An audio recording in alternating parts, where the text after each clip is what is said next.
All right, guys, what's up? Welcome to tonight's stream. Tonight we are continuing the I almost said A to Z series, 0 to 60 series. Today we're going to be learning how to play Ira, Scarlet Revenger.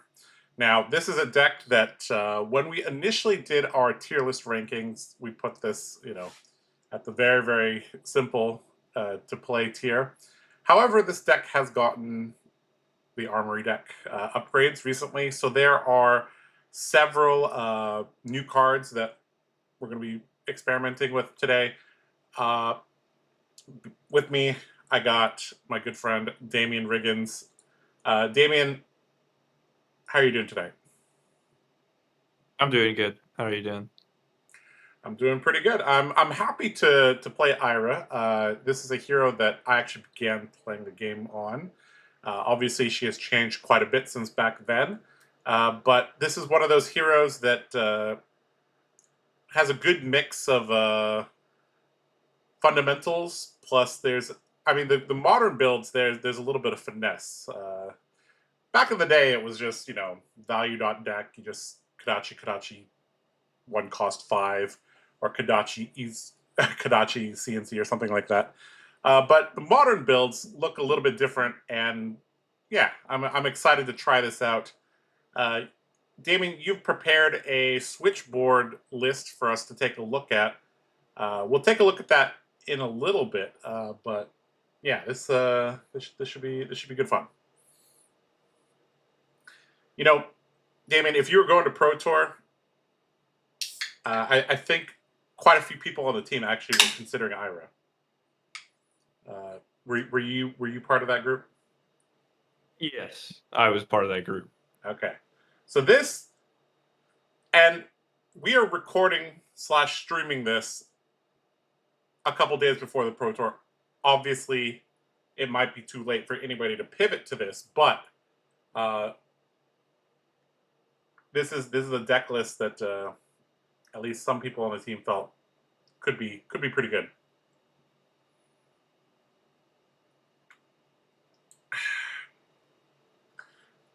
Pro Tour's coming up pretty quick. Yeah.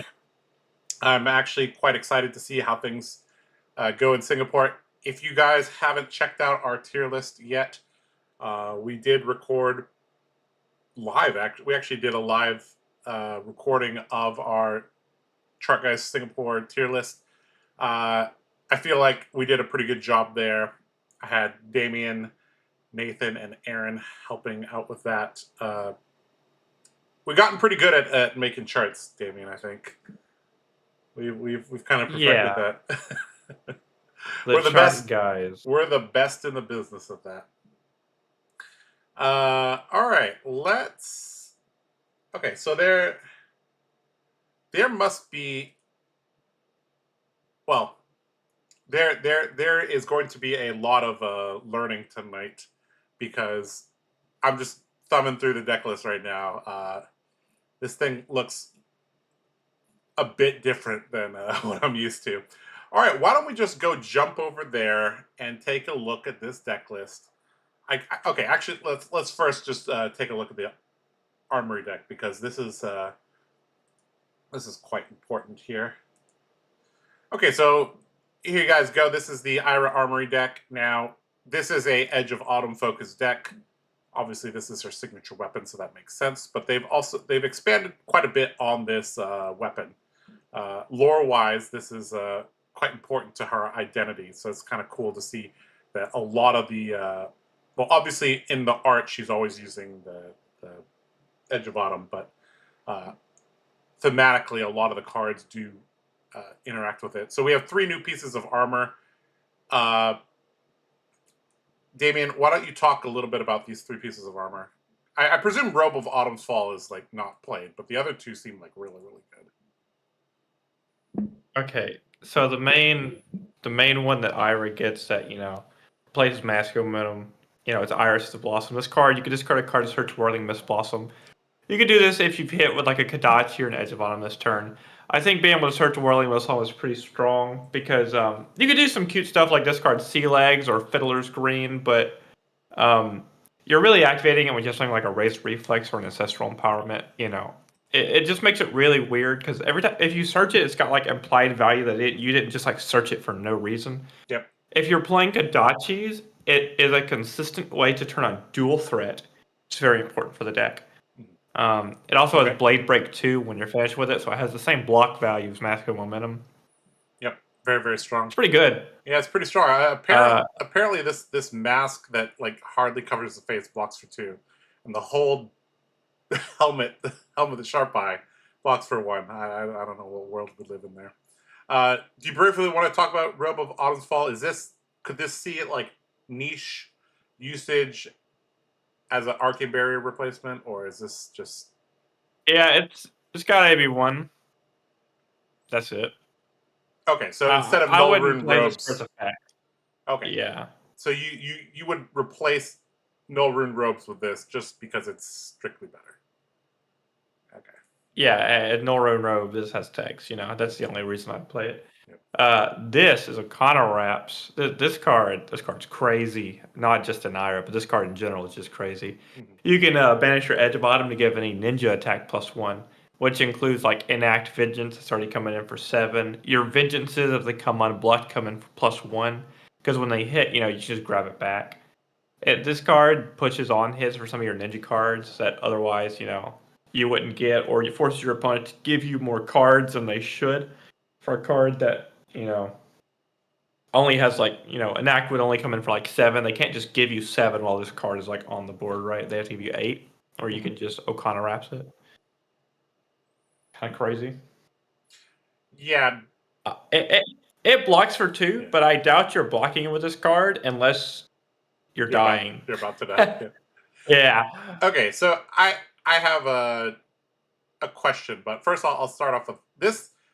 For my warrior brain is going like, how many times have I given something +1 and it made a big difference? Like Singing Steel Blade gives +1, Iron Song Response, Nip at the Heels. Like oftentimes just having +1 is good enough. And in Ninja, like your opponent, I guess this is also very, very relevant in Katsu. Like they can't block it +1 forever. They just have to let things kind of just go. How many times do you think we can activate this attack reaction Per game? Yeah, like assuming 3, we're playing 4. against like a slow deck that we go to second Oh. cycle. 3, 4. Because Okay. you're not gonna and that means if you're going to second cycle, that means they're blocking stuff, which means like they might end up blocking like 5 or 6 on your vengeances, so you don't want to wraps it there. It depends. Okay. It really depends Sure. on hand structures. Because you don't want to just like, for example, if your Stake Vengeance Blue is coming in for 3 and they declared no blocks, I wouldn't wraps it because that gets like obliterated by Sync Blue. Mm-hmm. So you have to like pick your places. Yeah, it's important to realize that you can get kind of blown out if you can't re-equip the Edge of Autumn very quickly. I have a feeling that losing the weapon is not the end of the world, but it is quite annoying because we do need the second chain link pretty badly. Okay, one more question about the equipment I wanted to ask. Edge of Autumn is almost the same thing as Kadachi's, except it doesn't stipulate that we need to play 0-cost yellows and blues. Are we going to run any costed resource cards? Yes. Okay. All right. Well, we'll get into that shortly. All right. So the Ira Armory deck also has several new cards. You referenced Enact Vengeance. This is obviously Ira's CNC, and the 6 is a lie, as you pointed out. This is coming in for 7, but really it's coming in for 8. So a very, very strong value play. This is something we've kind of seen. One thing I noticed is like you can just look at the rarity to figure out which cards LSS considered like really good. So we have several new cards, but like Vengeance Never Rests and Enact Vengeance are the majestics of the set, and they do seem a step up. Speaking of costed blues, here we go. Yeah. Okay. is there any other particular cards we want to talk about? I believe there's 4 Vengeance cards: Enact, 2 Colors of Seek, and then Vengeance Never Rests. There's also this Legacy card that is new, but it's a blue block 3. I mean, sure, sometimes it has some text, but yeah. Is there any other Armory deck cards you want to talk about, or should we just get into the deck list? Just get into the deck list. All right. We can talk about them as they come up. Okay. Well, here is the deck list that Damien has prepared for us tonight. Would you like to talk about how this deck list came to be? Yeah, this is Aaron's deck list. Ah. He made the deck list a while ago, testing out a switchboard theory, and it's pretty nice. So we have sideboard buttons for this deck, actually, but they're less intuitive than you think they are. So you still have to pick. Okay. So our 2 sideboard buttons are Kadachi's and Edge of Autumn. Those are our 2 buttons. So you'll have to pick what you think is appropriate for the matchup. If you flip over Kadachi's, you have better Kadachi-like, obviously, potential, and then you have dual threat, and then the other one is Edge of Autumn, and you have all the Vengeance cards. So you have to pick whether or not you want to play mid-range or you want to play some like a more aggressive type of strategy. Okay.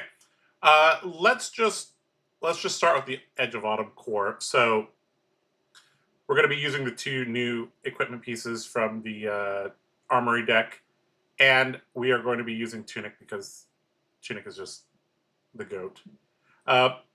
Why are we using Pouncing Paws instead of something like Snapdragons or another piece?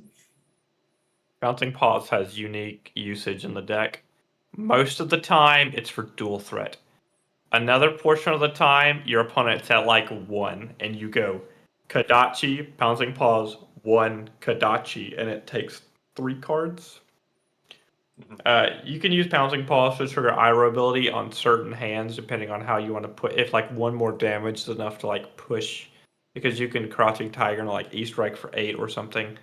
You know, you basically are trying to just get an amount of value out of it that is worth more than 1, is what your main goal out of this card is. But dual threat is the main reason that it's like your boot piece. Okay. It looks like we have a decent amount of armor, but obviously these are blade breaks, so we don't really want to use them until it's time. All right, so we're looking at the Edge of Autumn core here. This deck is playing a lot of Majestics, it looks like.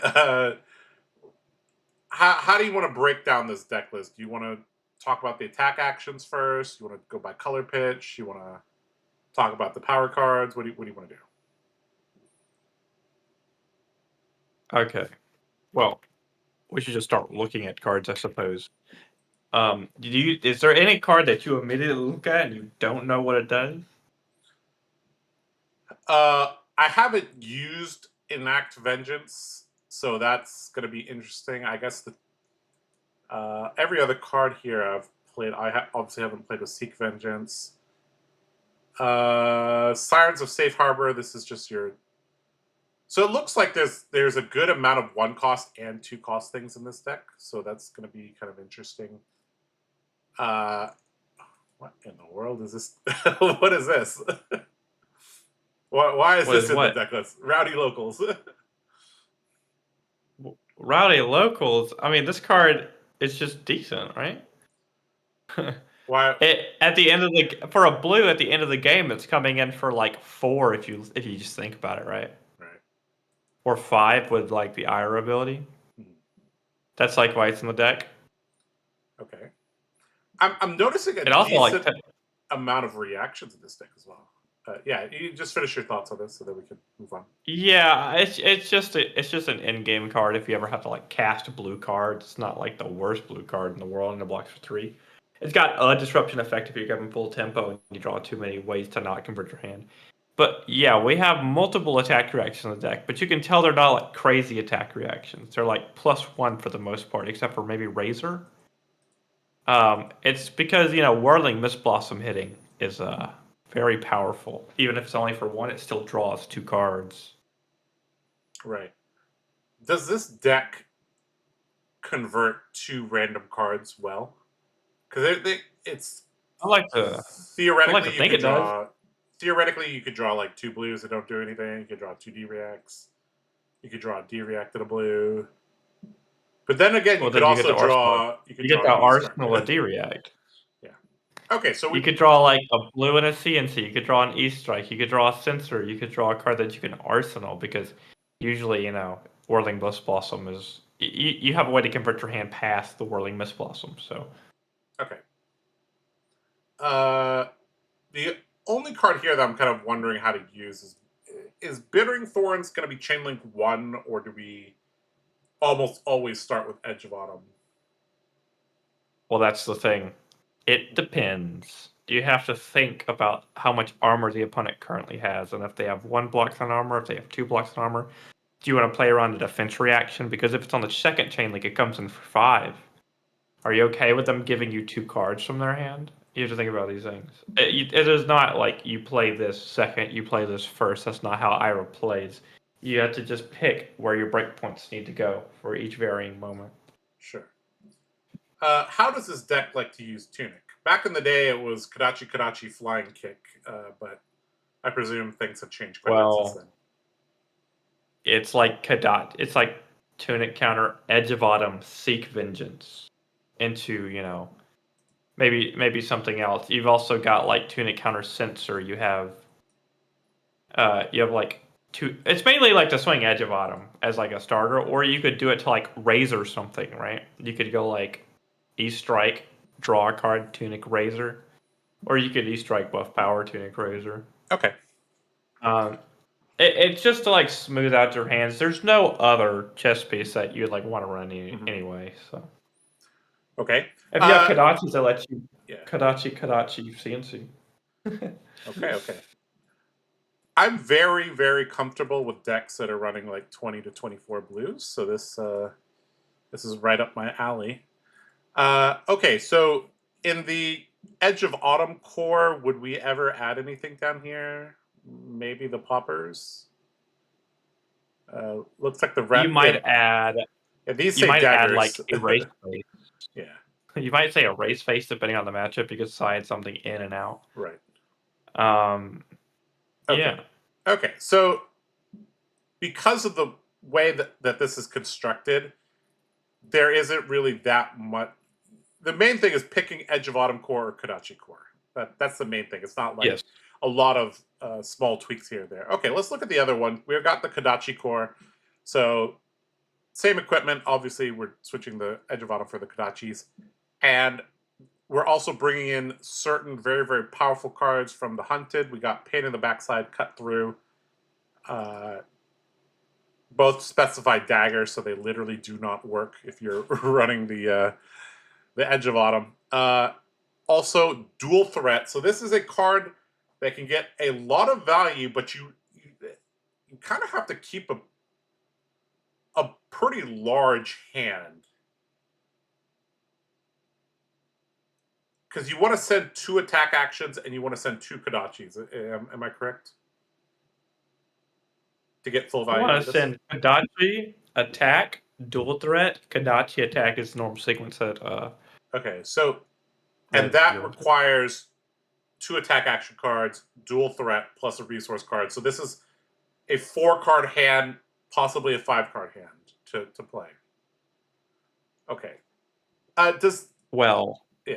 It actually can be done with a smaller hand if you draw 2-card hand. It can be done with a 2-card hand. Is that using the boots to get a Crouching Tiger for one of those? Okay. So you could go. Correct. You can go. You can have a resource card, dual threat, and an attack action card. Is it enough?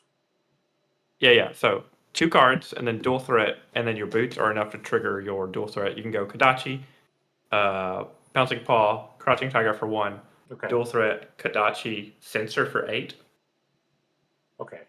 That is a line. Are we trying to use the Pouncing Paws to just play out good value dual threat turns, or are we are we more leaning towards that Kadachi lock at the very end of the game where you get an extra card from them? Kind of close it out It's that way. whatever is better in the moment. Okay, but It is we're mainly a dual threat thing. okay. But the dual threat thing is very likely to come up first before the whole Kadachi lock with pouncing plus thing. That is correct. Okay. And unless your hand naturally assembles dual threat by itself. Okay. All right. So, is there any difference in how the Kadachi and Edge of Autumn uses this card in particular, or is it Yes. mainly the same? Edge of Autumn. If you have Edge of Autumn, Whirling Mist Blossom is a bit scarier because you can Raps it. You can't Raps it when you're playing Kadachis. Right. You don't have an Edge of Autumn. I see. That makes a lot of sense. Okay. Was Stab Wound part of the energy base of the other one? Yes, it's a Okay, blue. it's just there. Okay, sure. Okay, so we've taken out the Vengeance cards, some of the red Vengeance cards, and we taken out one of the D-Reacts just to run a clean 60 here. And then we have Erase Face if we need more poppers. So currently this deck runs 5, 6, 7, 8 poppers, which is actually pretty high. Oh, no, 11 poppers. Holy crap. Okay. That seems pretty good. How is this deck going to deal with a wizard? Like, how would they sideboard against a wizard? So we have 2 Arcane Barrier pieces in the arms and the legs. So we would run that plus the Tunic and the Iris. And I guess against a wizard, you'd have to run the Edge of Autumn core and maybe swap out some of the D-Reacts for...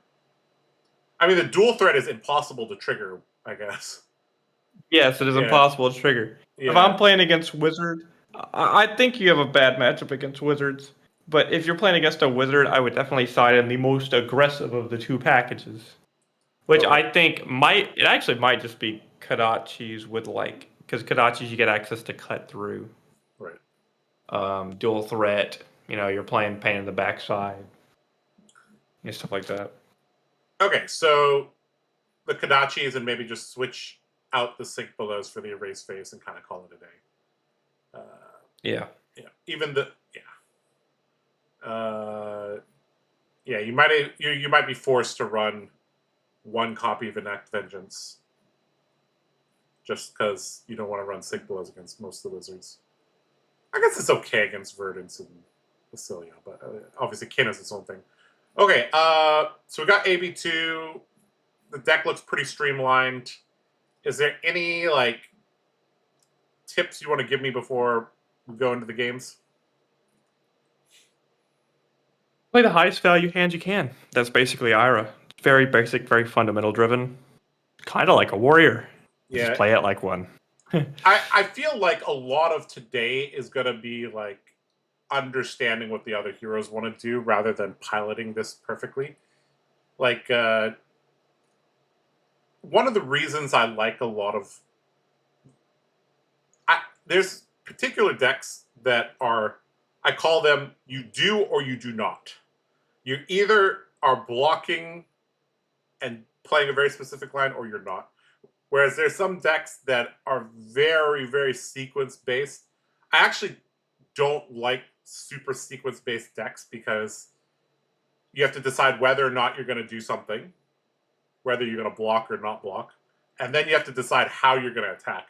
Whereas with this deck, we decide how we want to block, and then it's very obvious how we want to attack, which I find much, much more approachable. Okay, let's quickly take a couple questions from chat. We haven't caught up with chat at all, and then we'll play a couple games.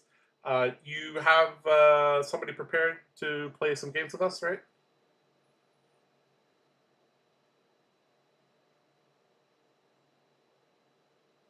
Maybe not.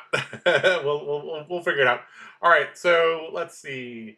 Does Ira's ability to play generics make her the strongest ninja? Currently, I think a lot of people would say, well, with the upgrades, the conclusion from us was that we thought Katsu and Ira were very strong, and Synindra was overrated, and Phi just doesn't do anything broken. So yeah.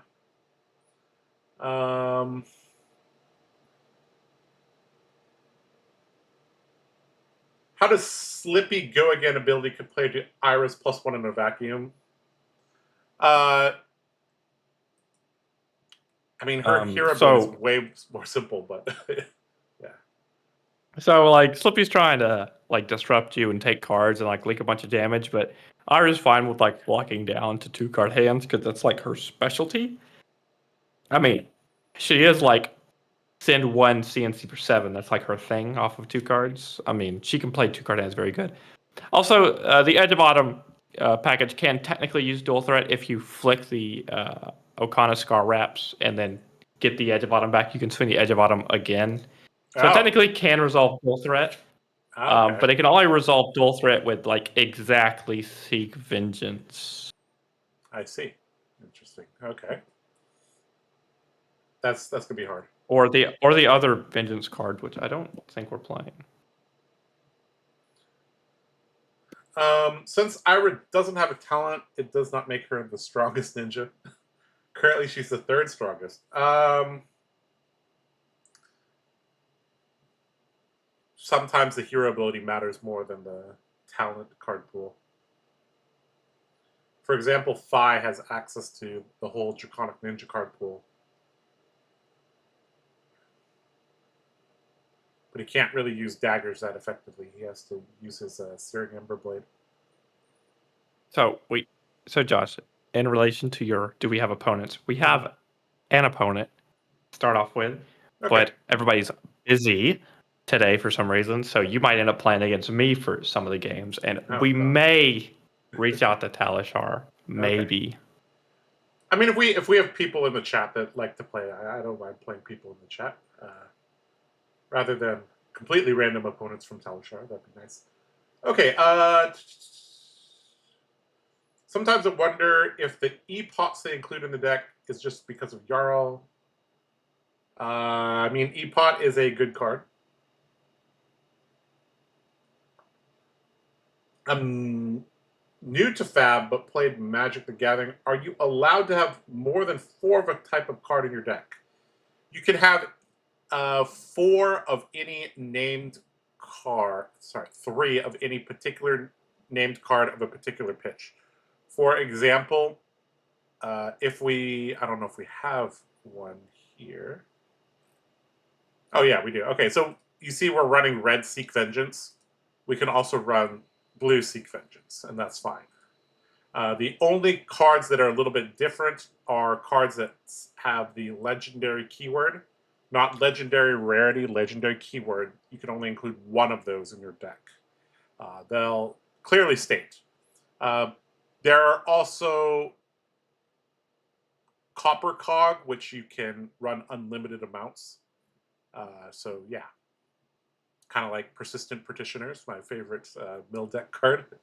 But yeah, so you basically run 0 to 3 copies of most cards.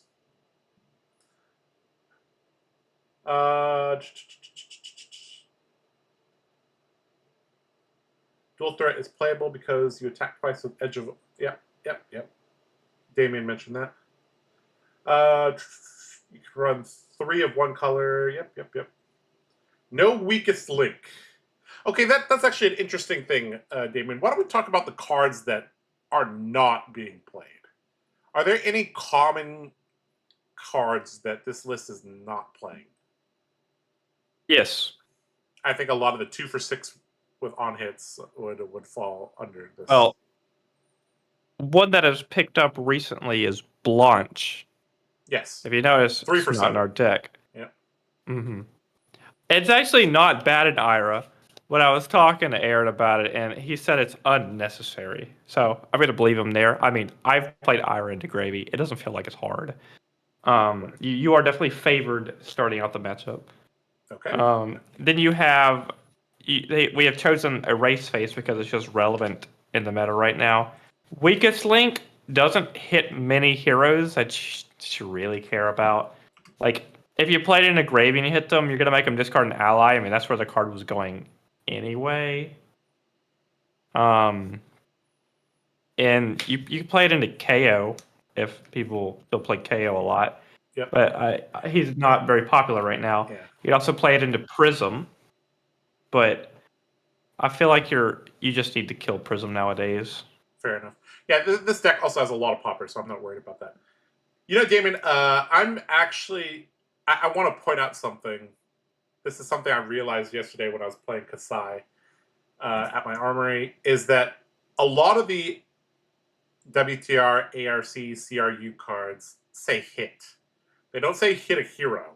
So cards like Whirling Mist Blossom, if this was printed in 2025, it would say, when this hits a hero. There was no such thing. They didn't start doing that until Tales of Aria. So, allies didn't exist for a really long time. Yep. So that's why cards like Torn Tempo, Whirling Mist Blossom just have to hit. Whereas Censor says hit a hero. If this was printed in the original set, this would say when this hits, name a card. But they have learned when this hits, name a card. That would be pretty good. That would be really good. I mean, that still wouldn't work. They is referring to the thing that you hit, right? So it still wouldn't work, even if that hits a hero. Okay, sure. Fair. Actually, you know what? Command and Conquer actually specified hit hero. So maybe they knew. Imagine if you could Command and Conquer and hit an ally blow up their arsenal. Oh my god. That would suck. All right, so I guess they were aware of that from the very beginning. Okay, let's play some games with whoever you got lined up for us, Damien. All right, your first game is against Ailio. Send me the Talishar link so I can send it to him. Okay, I will click play on Talishar. I will copy this to you. I will paste this to you. Do they want to join the... Oh, sorry, that's the deck list. That's the deck link. Oops, hold on, sorry. Private. Create game. They're not going to be in the VC. Okay, they won't be there. Okay, that's all good. No. All right. So an Ailio sounds like a very tough first matchup. Yeah, we're going to start off a little difficult. What do you think we play into Ailio? He's a wizard. I'm going to tell you, obviously, if you give him time, he will blow you up. So we do need to play a little bit more aggressively. And I don't think more than one AB is necessary into this hero in general. Right. What are you thinking? I'm leaning towards second. Is that correct? You can. So if you go first and your hand doesn't present pressure and he draws sigils or lightning valleys, then you get punished for going first. And if you let him go first, you basically, he's a wizard. It's very iffy here. I think it depends on how much AB you're going to present. We're presenting probably one AB. One AB, yeah. I think we should go first. Okay. All right. Okay, I presume the AB we want to present depends on whether or not we're running Edge of Autumn. You did say that the Kadachi core is more aggressive. So I guess we'll go with the Kadachi core and we'll just switch the Pouncing Paws for the Tide Flippers. Although this makes pulling off a dual threat harder, though. Your headpiece still pulls off a dual threat quite fine. Okay, sure. And the Scar Wraps are just too important to give up for AB, right? Well, they block 2. If you're not playing Edge of Autumn, they don't actually have text. So you can pick Pouncing Paws or you can pick Okana Wraps. I think Pouncing Paws is better for consistency purposes since we're not on Edge of Autumn. Okay, sure. And is Erase Face useful against him? Not really. Yes, it is. It is? Erase Face is premium against him. Why? What does that shut down? Have you read Volzar? Oh yes, His weapon. How many lightning cards you played? Right. If you hit him with a Race Face, he can't got in a flash combo you. Right. Okay, so should I take out some of my D-Reacts to be more aggressive, or? Yes. I would take out one Shelter, one Sink, because both are equally as fine. Okay. All right, so I guess we'll run And it this like looks this. good. All right. Yep. Okay, guys. This is a way to side. This is a what? This is a way to side the deck. It's very nice. Now, do you want to play out your Kadachis here, or would you like to just pass priority and see if he does anything? I want to see if I can get some damage in. I feel like Kadachis get a lot of damage in. Plus, if he doesn't block the first one, our cut through can get through. So I really like attacking on turn 0. Okay. Sure. We have one card that is a blue 1 cost, right? So that's the thing that we might have to watch out for. Okay, so he's going to take this 1. So now the question is, do we follow up with cut through or Kadachi? Well, the Kadachi's for 2, the cut throughs for 5. Yep. What do you think is better math here? I feel like cut through into Torn of Tempo is more likely to leak damage, especially if he has a no block. So I kind of want to send, because we don't have resources to send both of these, and I want to. Oh, we do have resources to send both of these. We could send all of these actually. Okay, I'm going to send the Kadachi. Just, I think ultimately it doesn't matter, but I'm going to send the Kadachi because this will get more information and hide information from him. I think it's close, but I think ultimately we're going to get the same amount of value.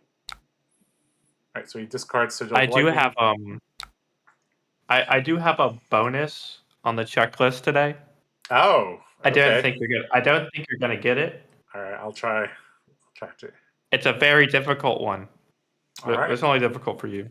Yeah, for you guys at home, Damien has a checklist, and if I don't get enough of the things on the checklist, I don't pass, which means I have to retake my Ira school.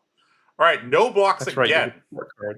This is making me very interested in pushing a lot of damage.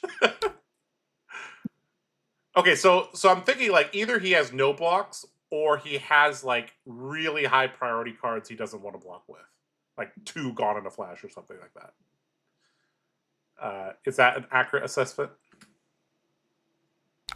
You sent 1 damage and 2 damage. Yes. I think he would have blocked a second Kadachi, but he might have instants in his hand. No blocks again. So we're gonna find out. No blocks. This is probably Sink below. Yep. Mm-hmm. Okay, and he did not sink. Interesting. Okay. Okay, I'm still gonna rip the Torn of Tempo, I think. Yeah. I'm just gonna rip the Torn of Tempo, see if I can catch it with 2 instances.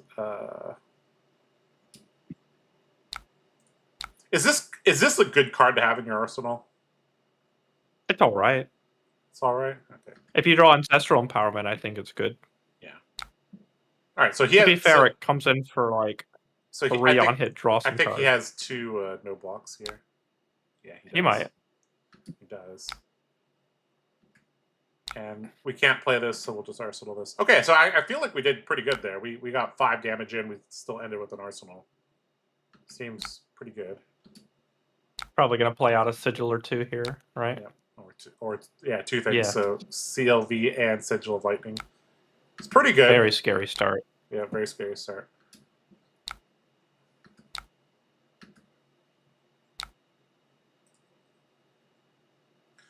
Okay, so this is going to pop, giving him an Embodiment of Lightning. This is pretty hard to deny with just AB1. Our hand blocks for 10 at the moment. All right, I'm thinking just Kadachi into a Race Face and then kind of block with these. You can. Let's see what he does. You should sculpt your turn based on what your opponent does, because technically you could extend the entire hand if nothing in particular happens.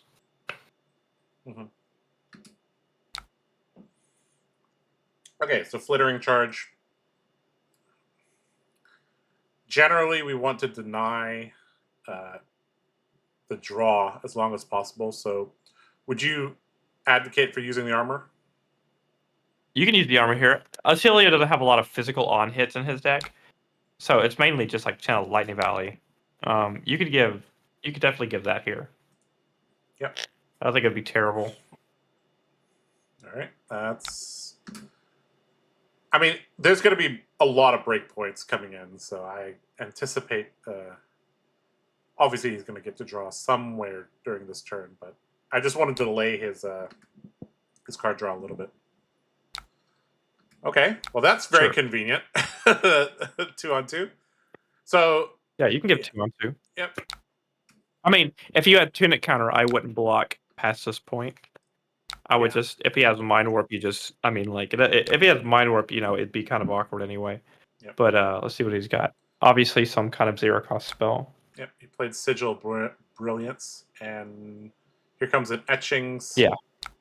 And obviously getting back Sigil of Lightning. Yeah, we're not going to block this. So he's going to get to draw from CLV. He's also going to get the Sigil of Lightning back, and he can play that out. And then Arsenal, the other card that he drew, which seems fine. We'll tick our Tunic up, and we'll take the turn that we planned.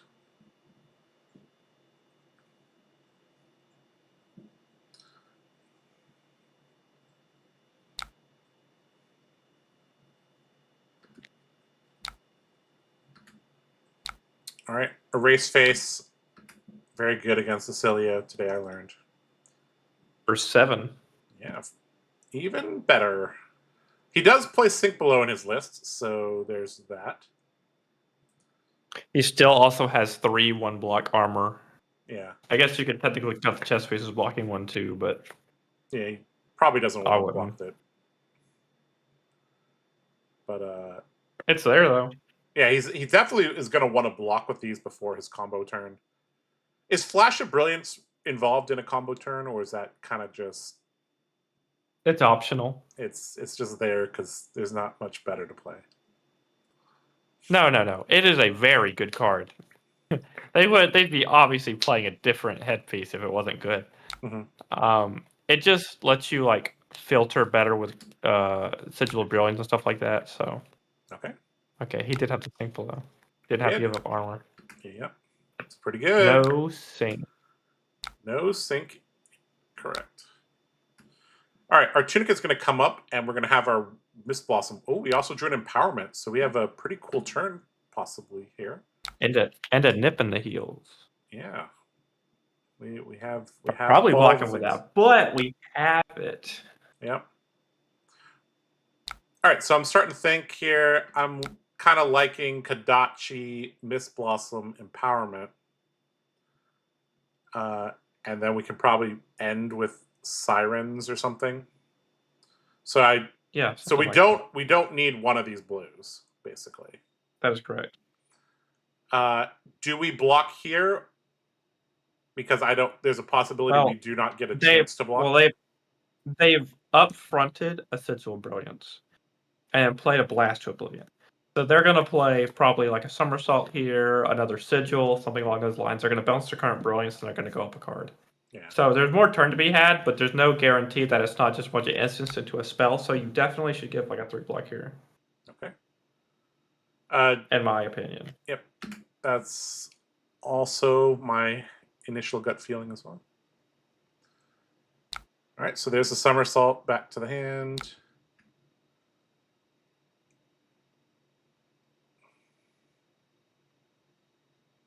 We do not have any aura permanents, so he's going to bounce his own, obviously.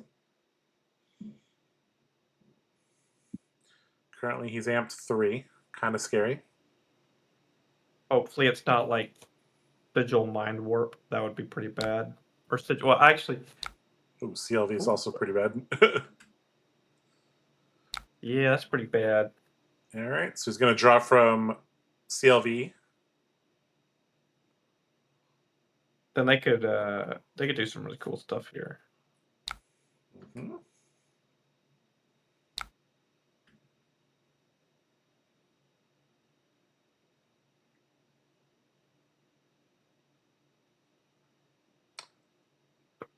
So we've taken a little bit of damage. We've lost a card, and he still has 4 cards.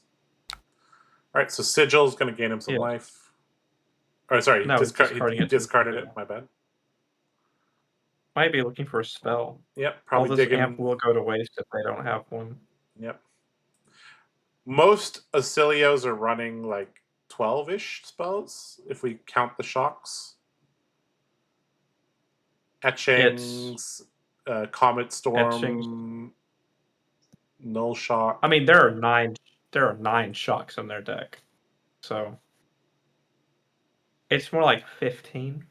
Okay. Maybe 18 if they're like really stretching it with like glyph overlay. Right.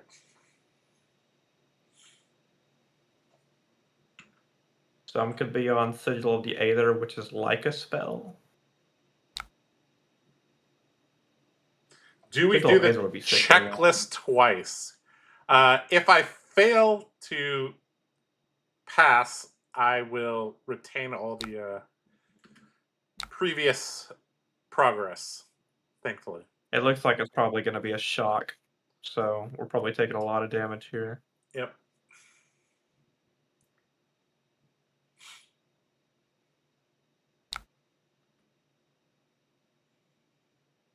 Falling behind a wizard in life feels very bad.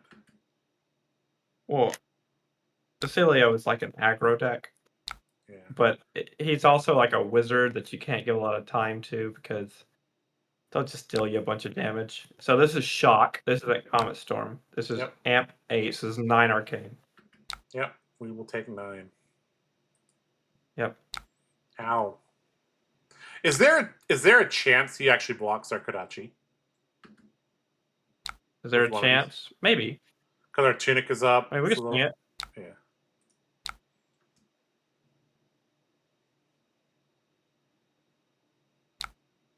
Okay, he did not block it.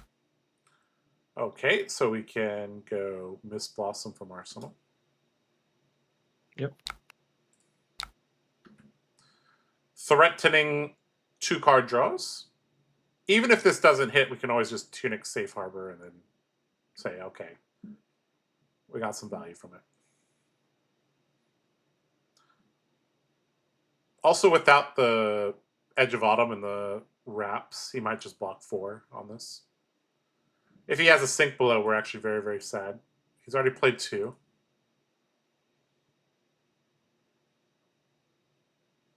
Yeah, we're already at 20. He hasn't had to use his equipment yet, which feels very bad. It does feel very bad. But sometimes Ailio draws Ailio hands. He has seen 2 Sigil of Brilliance in the first 3 turns of the game, to be fair. Yeah. Okay, no blocks from we are getting high rolled just a little bit. I would still Ancestral Empowerment because you draw a card. Okay. That's still fine to do. Even if this runs into Sink Below. Yeah. Looks like he's going digging for Sink Below.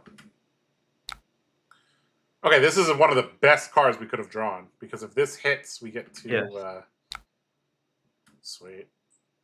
Alright, drawing 2 cards I heard is good. Okay, so now we have options. Oh, this hand. Now we have options. Crazy. So we can cut through, E-Strike, sink this with Go Again, and then Tunic Safe Harbor. Tons of damage. We could do tons of damage, or you could forego 4 damage to Arsenal Shelter. Yep. It's really up to you. Because we do know that their Arsenal is Blast to Oblivion, so there will be a physical attack in our future. Yep. All right. I mean, I like the game going a little bit longer, but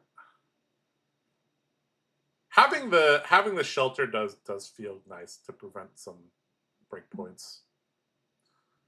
I mean, if you think about it, we're only presenting 15 more damage if you play out the whole hand, which we're not even presenting lethal, right? We're not even asking for a card, so.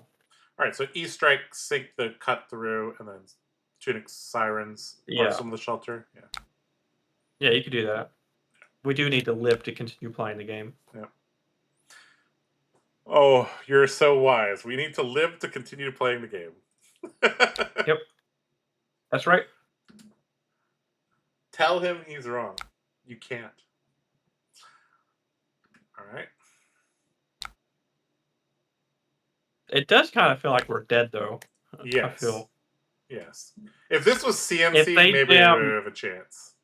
If they jam armor on this siren, we're so dead. But Oh no.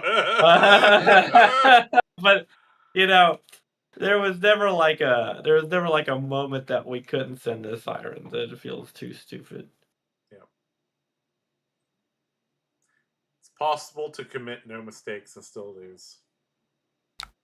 That would have been a sick warmongers, by the way, if we just like did those 2 cards and went warmongers. That would have been.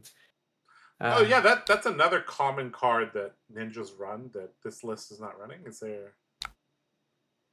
Well, Bailey just LL'd. I mean, the warmongers is good against like Gravy, Dio. It could be good against Ailio. I mean, let's see if we're dead though.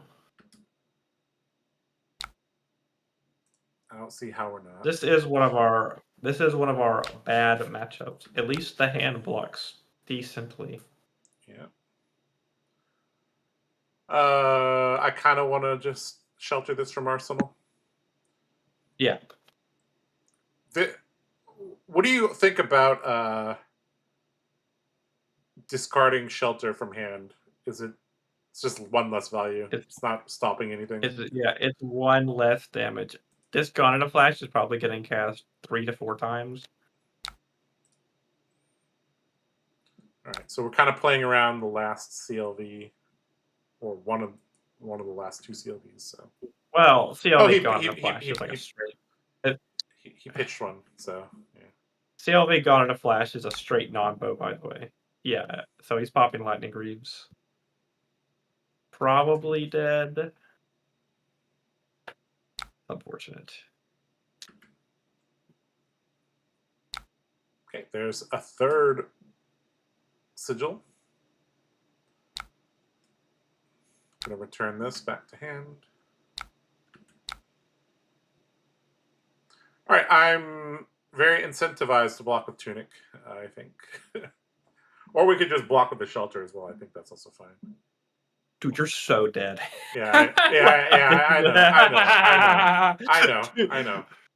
Okay, yeah, I would just shelter it. Yeah.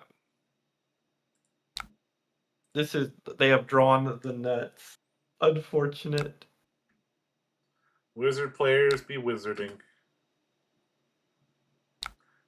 They have pretty deep deck penetration is the main thing. He saw like more than half his deck in 3 turns. Is that how you're calling it? Yes, deck penetration. I think I'd call it filtering. They call it deck velocity officially, but Nathan and I coined a term during Hong Kong Nats, deck penetration. All right, so he's going to play out the 3rd Gone in a Flash. I mean, it doesn't matter what I do here, right? You can give a card in Tunic, or you can give your 2/2 blocks. It doesn't matter. I'm trying to figure out just if they have another Blast to Oblivion. I'm not quite sure that we're like exactly dead this turn, but we are definitely dropping to the threshold in which we lose the game. Because next turn they're gonna play like a 7-card hand or something along those lines.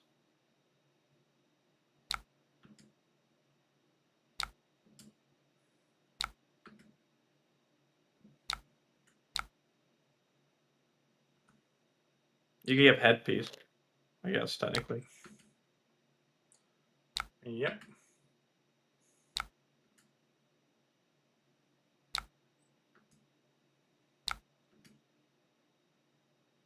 Oh boy. Oh boy. Ow! Ouchies. Ouchies indeed.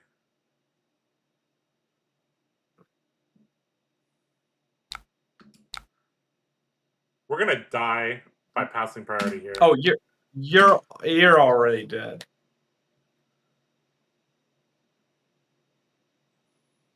He's got 6 cards and an embodiment of lightning. I don't see how we live this turn. We don't. We died to a singular arcane spell. I can't wait for Josh to try to learn this hero. Maybe he'll LL by then. Who knows? There's no shot. There's not enough people that know how to play this text of this hero to LL.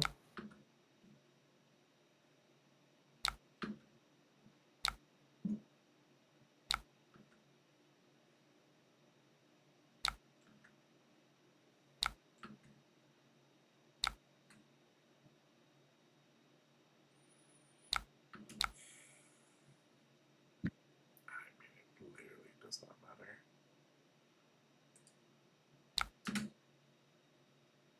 Kill me with shock. Or that.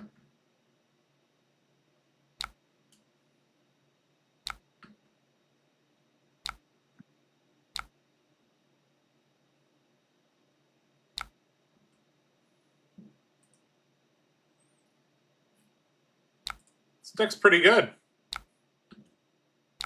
When it gets to play 5-card hands. Or 7-card hands. GG. This is the first hand it played that's big. What do you mean? Wait, we got 16.33 value and then died. Can you switch the player stats for me? Oh, 25 value per turn. Look at that. Dude. Guys, 16.33 value per turn. Not high enough, guys. You need 25 value per turn like Ailio.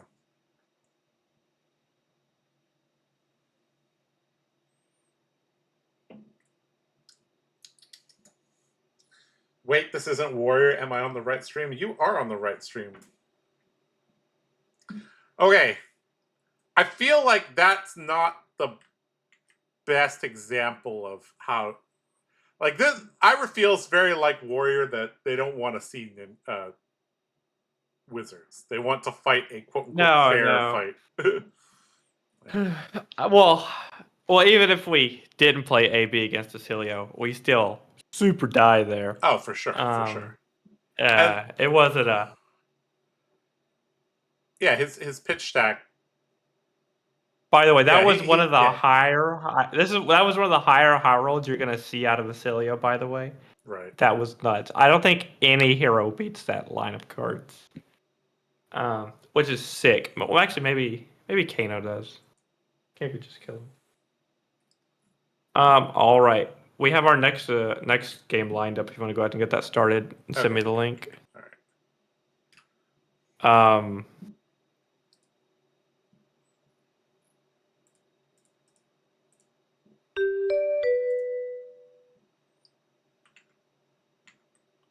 All right, there you go.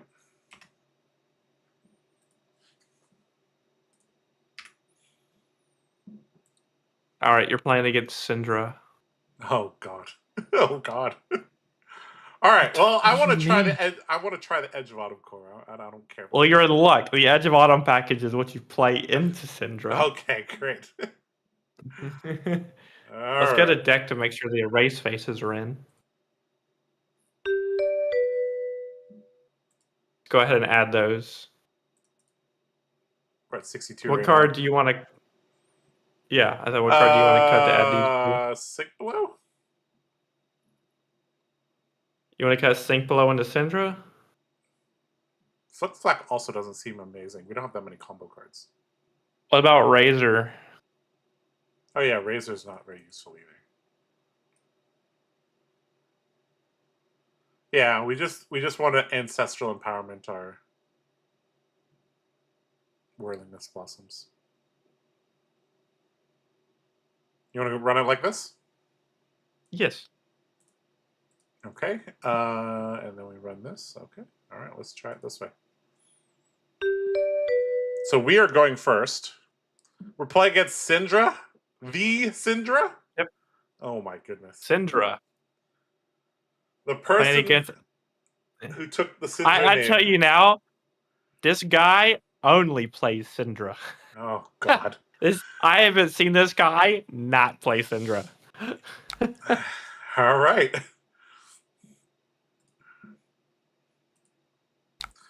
Okay, we should be favored. We're going first. I don't like any of these cards. I mean, I like these cards. It's just like a blue in the hand. I just want to pass priority. You want to pass priority without a blue in your hand? What's the statistical odds of drawing a blue if we pass here? We're only seeing one card, so it's probably like 40%. Do you want to filter any of these cards? I want Flick Flack in my arsenal. I want Shelter in my hand. That's all I want. I mean, we could send Bittering Thorns with a red, but that doesn't. I mean, you could pass priority here. That is completely fine. Yeah. I don't want to arsenal Flick Flack. Yeah, I want to. Yeah. I feel like we arsenal Flick Flack, and then just draw blue. No, we didn't draw blue. Well, that sucks. Do we shelter? No. Do we block? No. Okay. What? Have you played against Synindra before? So it's one damage, bro. Are we trying to shelter in response to Flick Knives, or what? Why are we trying to shelter? To prevent MOM? To prevent the links from being active? You could also just, like, block. That's true. Your hand does this blocking thing very well. Alright, I'm going to say no blocks to this. And if he flicks here, then I'll shelter. He's not going to flick here. They would never flick here.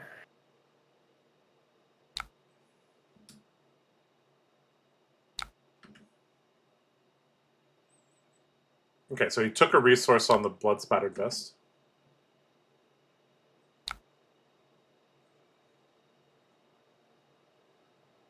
So, this feels like ancestral empowerment. Yep. So block with the Flick Flack. Flick Flack this and hold the shelter over him. Yep.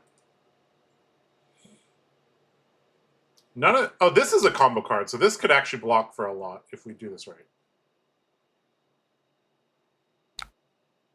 Well, he's only got 2 more cards in his hand, so I'm not really feeling like I want to block with our only card we're going to cast on our turn. You can go ahead and shelter this.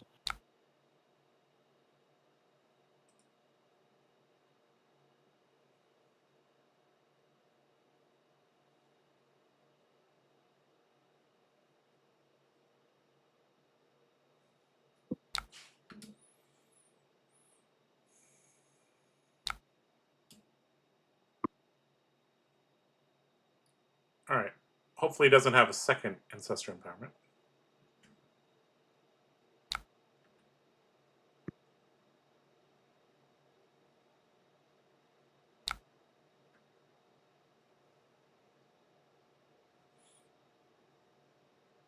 Our turn's going to kind of suck, huh?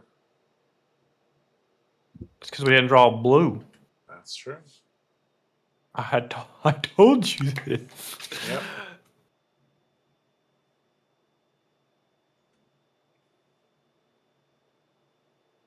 Okay, so this dagger is going to fly at me because of Blood Runs Deep. It's going to be 8 by the Shelter Prevention. That's not a May. It must. That's correct. Yep. Yes. All right. Well. So. Yes. I'm kind of thinking just block with the Bittering Thorns, send the Seek Vengeance, arsenal the Command and Conquer. You can do that. There is more to this turn. But yes. So you can block with the Bittering Thorns.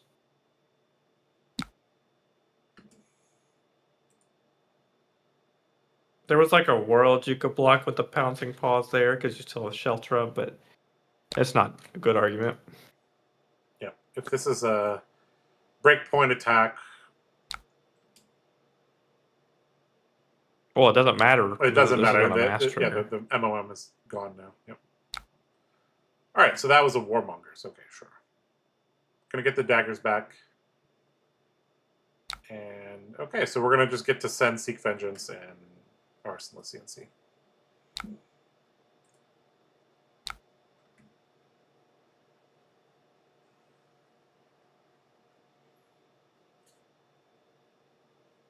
So is this a matchup that we want the game to go moderately long?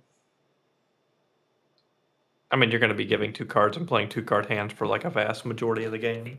Okay, so this game's likely to go like turn 10 to 15. Okay. Yeah. Okay. Well, no, not that long. You don't live that long. I don't live that long. Okay. That's And not neither good. of you live that long. Neither of us lives that long. Oh. He's giving cards. His hand must suck. Okay, before you click any buttons, okay, you clicked pass. You know, you could have Bacana wrapped it, but he probably has Devotion Never Dies. Or what is it called? What's the D-React called? Loyalty Beyond the Grave. That's what it's called. Because the way he's blocking looks super suspicious. Right. Yeah, we let this happen. Okay, so I accidentally made the right play. I forgot. Yeah, Yes, yeah, yes. you probably accidentally made the correct play, yes. But if you sit there and think about it, they wouldn't block there, I think, unless they had loyalty to try to take our edge of autumn away from us. I don't think I would risk it with him giving a card. I think giving a card is just more than what you want. Because you're trying to play value. That's interesting. Yeah. Okay. I see it. Yeah. Because if he didn't block, he would need 2 attack reacts to cover up that. So I actually am kind of interested to see just how bad it is losing your Edge of Autumn when you like you basically have to like attack with a Vengeance card and have an attack react to get your Edge of Autumn back when you don't have this. So block 2 cards, swing back, Josh. You should be very familiar with this. Yeah, I think I am familiar with this. Okay, well, speaking of blues, we draw a bunch of blues. This kind of looks like Bittering Thorns into CNC or Edge of Autumn into CNC.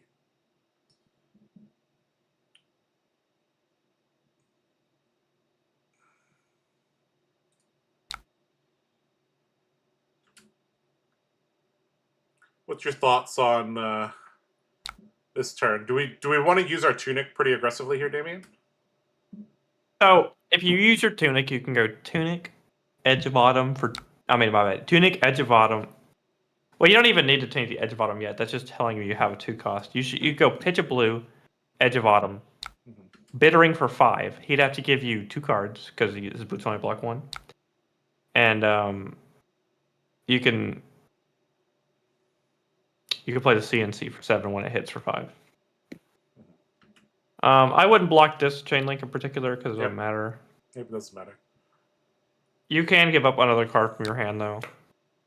If the end of his turn feels like it's coming after this dagger, but I also don't want to get blown out by like Mask of Momentum.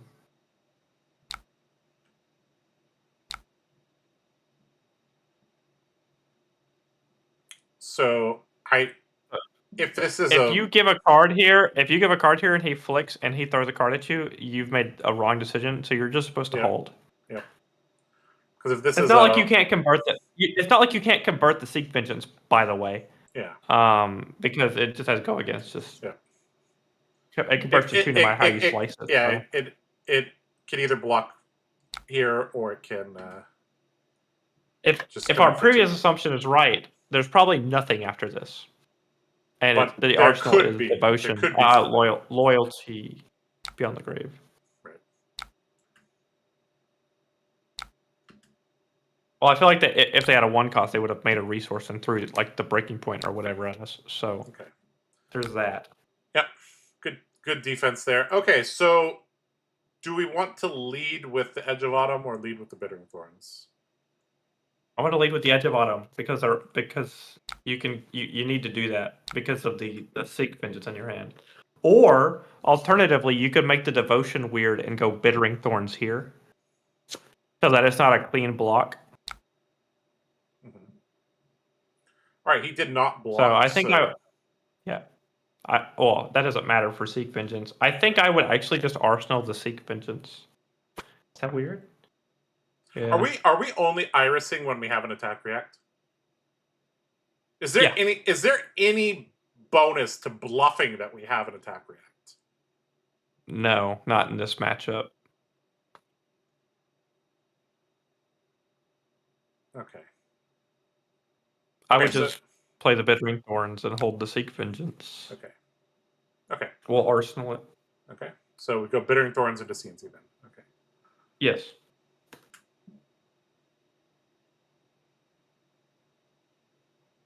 Because if Bittering Thorns hits, then this is going to be quite annoying. I guess he still has Battle Worn 1 there, but still going to be quite annoying.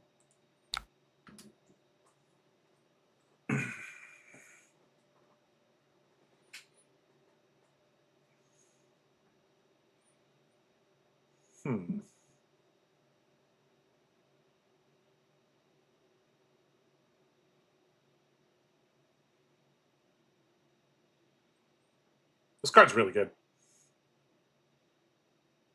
It's actually interesting that this is one of the very few cards in the game, guys, that has a red and a blue, but not a yellow. It has a yellow. It does? The card was first printed in yellow. Really? Oh, shit. Okay, so the yellow came first, then the red, then the blue. Okay, my bad. Okay, he's letting this hit, which is good for us. So we're not tutoring up the Whirling Mist Blossom because I'm pretty sure his Arsenal is a defense reaction. Yes. And I don't want our CNC to look like it's stupid. Yep. So that is why we didn't activate Mask. Yep. With this, our CNC is going to look godly.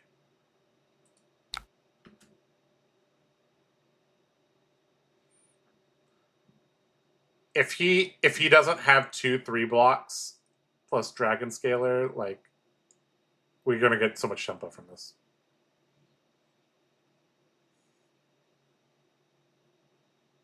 I'm waiting on the no blocks because their whole hand blocks for 6 total. Oh, no. Yeah, Josh did just lie to 110 plus people. It doesn't have a yellow. Did you know that? Oh, my bad. Have you guys ever lied to 100 and something people? Oh, no. Oh, no. Misinformation. Yep. All right, so looks like Syndra's letting this hit. We get to find out if I was right. Yeah. Loyalty beyond the grave. And that is what separates good from great players.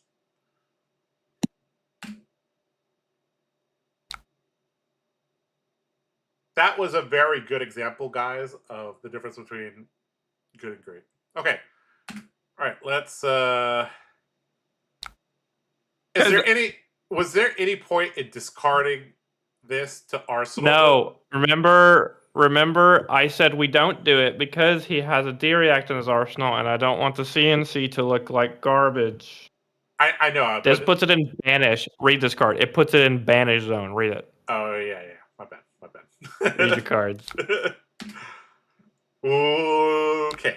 All right. Well, Arsenal seek vengeance and move on. If he's willing to give me a card plus the card in his Arsenal for the Bittering Thorns, I think I come out on top because he can't give boots because it comes in for 5.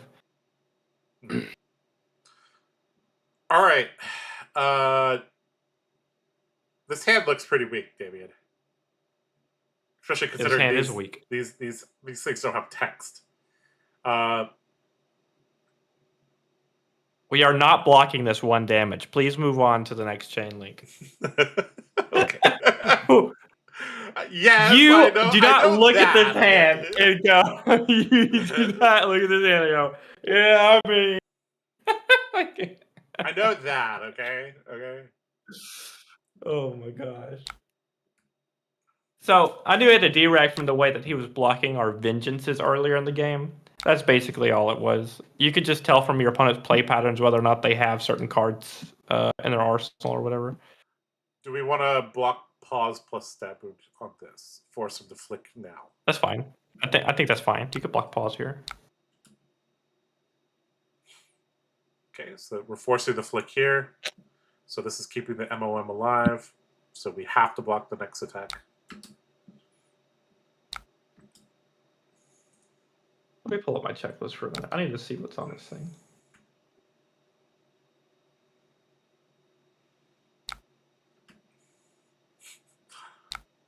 All right, guys, he sent another breakpoint. So, Damien, I'm feeling like just giving 2 cards here. Our turn becomes pathetic, though. Okay, let me put it in a better way. If you block 6 on 4, you're giving him a mass. Okay. If you block 6 on 4, you're denying a mass trigger, but you're overblocking by 2, Well, right? Which is like you gave him a mass trigger, but he draws a. You want to block with Morling Mist Blossom? Wow. Okay. Wait. How do we block 6 on 4 with and have a turn? We don't have a turn. That's what I'm saying. I don't want to put cards in. I want to put 1 card in front of this. I just want to give him the mass trigger. Really? It's not worth your time to try to stop it unless you're going to give up Tunic. Do you want to give up Tunic? I kind of want to give up Tunic. All right, you can give up Tunic while you're at 30 and then reap the consequences. We could do that. You can see what happens. You can do it. I believe in you. We could play this game without Tunic. All right, let's do it. Oh, Please no gosh. Ancestral. Please no Ancestral. Oh, I feel like this just gets 4 value, right? So. Yeah.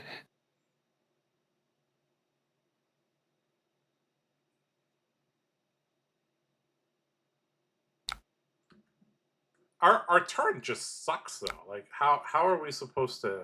Does it suck? Are we bluffing? This is an attack reaction.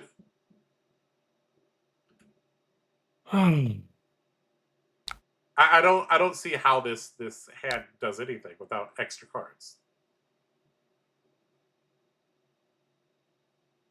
Josh. Am I missing something? Josh, just block 3 and then. Oh my gosh. Oops, sorry. Josh, undo. Block 3 and then just play the Vengeance from your arsenal for 2. Don't wrap it because we know he plays Loyalty now. It's not that deep. You're killing me. What? Okay, so you don't want to set Edge of Autumn into Whirling Mist Blossom, praying that it hits, because it's not going to hit. Okay. Our opponent is smart enough to block 4 on it because we can Okana Wraps it. They'll just give a card in Boots, or they'll have a D-Reactor and you'll get blown out. There's just no reason to like do any of this. He's not arseling because he's playing around Command and Conquer, but you should definitely just go 2. If you're feeling real ballsy, you can Okana Wraps for 1 here. And then, like, if they have the D-React, they have it, and if they don't, you get 1 value. Do you want to risk your entire weapon for 1 damage? We could do it.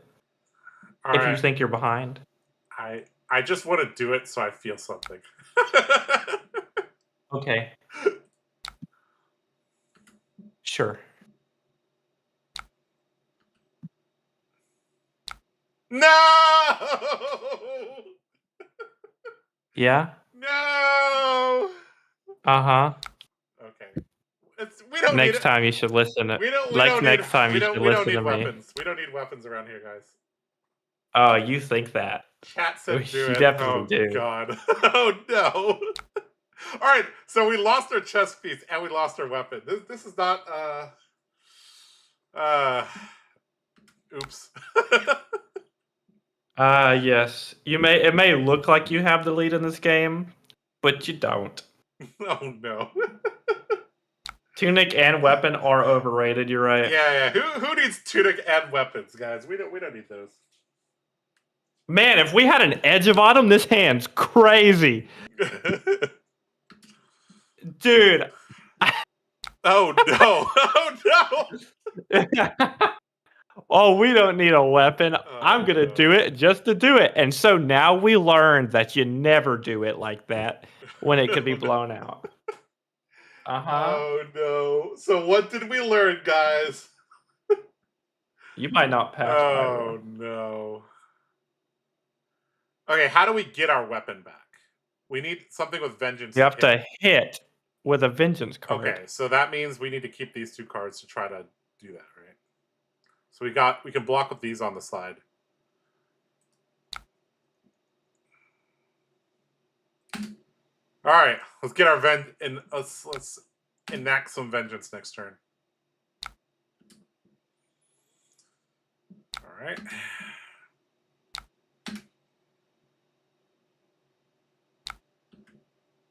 I can't believe you've done this. Oh no! Oh no! Oh no! I can't believe you blocked the Spreading Flames. I also can't believe you blocked the Spreading Flames with a 3-block. I can't believe you just didn't block it. Oops. Can you explain to me how you're gonna play this 2-card hand and stop the mass trigger while he still has Flick Knives? Could you explain it to me? No, I don't know. I maybe block with my headpiece. Dude, you've lost your tunic and your weapon, and you started panicking. Yeah, basically. Bruh. Dude, I think so this is the second the link here. I think the last 5 minutes have lost you the game. Yes. I'm just gonna be like, you're at 28, but I feel like the last 5 minutes have lost you the game. So go ahead and click pass. You're not blocking it. There's no way. You have to give up mask for it. You can stop the mask trigger by giving up mask here, but like, is it even worth it at this point? Probably not. Sadness. Rip Josh's Talishar Elo. Oh god.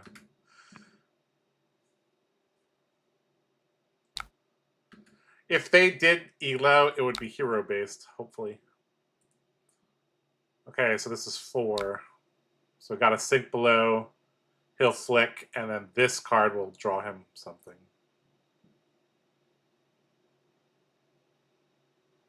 If only we could sync our arsenal. That'd be pretty good, huh?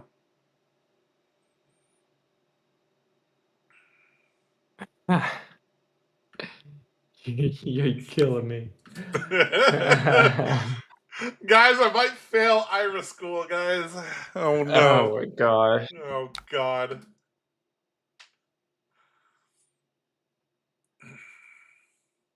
I mean, the checklist is pretty easy to my knowledge, so okay. It'd be pretty impressive if you failed it, to be honest.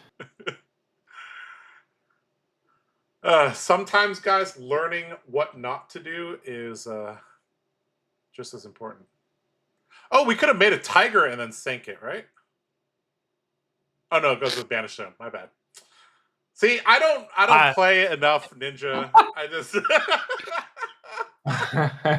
right. Mystic Ninja stuff goes to your hand. Regular Ninja stuff Aaron, goes to you're wondering where his sword is, Aaron? Oh, well, God. I was like, we shouldn't have counter reps this. He plays D-Rex, Josh, and he goes, I'm gonna do it to feel something. And I the opponent just want casts to a play D-React. okay? I just want to do it. This turn would have been very good, by the way. We had to block with a Seek Vengeance. And now we're having to throw this turn would have been nuts, by the way. I just like want to put that out into perspective. Yes. You're right. Okay, so now this is gonna, we can't stop this. This is gonna suck. You know what? You don't even have an edge bottom anymore. You're gonna let him mass trigger, dude. I was just giving him the armor there. I mean, you've already messed up enough. I think the only way back into the game was to just give him the armor. Okay. Dude, it is what it is, though. We've lost. We're learning. We're learning. Oh no. Oh yeah, this is Spreading Flames turn. This is worth way more than just 3. It's worth 4. No, it's worth 5. It would have been worth 5. So your armor would have blocked for 4 plus 4, right? So it would be worth 8. Math hard. Yeah. Smile. Yeah. By the way, I've never seen a Synindra. I've never seen a Synindra with 5 fealties. Look at that. Look how many fealties. Dude, Fang is so jealous. Yeah. And I'm not going to scour this.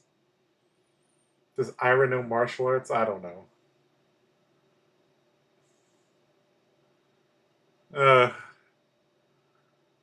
He's gonna block or enact vengeance, and I'm gonna be sad. You have 1 acceptable play line on your turn. Yeah, throw enact vengeance, right? is it just throw Enact Vengeance? I mean, Whirling Mist Blossom into Enact Vengeance? Is that? I'm going to be real. I think you break Pouncing Paws to Enact Vengeance for 7 so that you may get your Edge of Bottom back. Maybe. Oh, shit. That's a big brain play. I like that. But doesn't that No, show it's how not. doesn't that show how desperate we are? It's not a big brain play. Dude, you're at 17 with no Edge of Bottom, with no Tunic counter. What do you mean? You look like you're desperate. Oh no. Oh Oh no, not like this, man. guys. Not like this. Not like Dude, this. you might get 6 things on this checklist and I'll still fail you.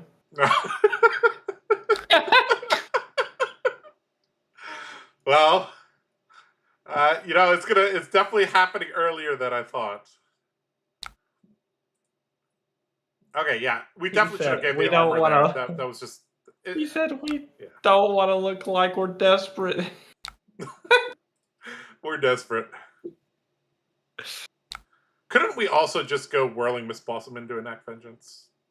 Whirling Mist Blossom doesn't have an on hit. That's a waste of a Whirling Mist Blossom. Oh, can't we go Crouching Tiger into Whirling Mist Blossom into Enact Vengeance? Can we do that? Okay, I want you to read Whirling Mist Blossom for me, okay? Oh yeah, this has to hit. Oh fuck. Oh no. Hitting for 0 is not hitting. Oh no, sad. Oh no.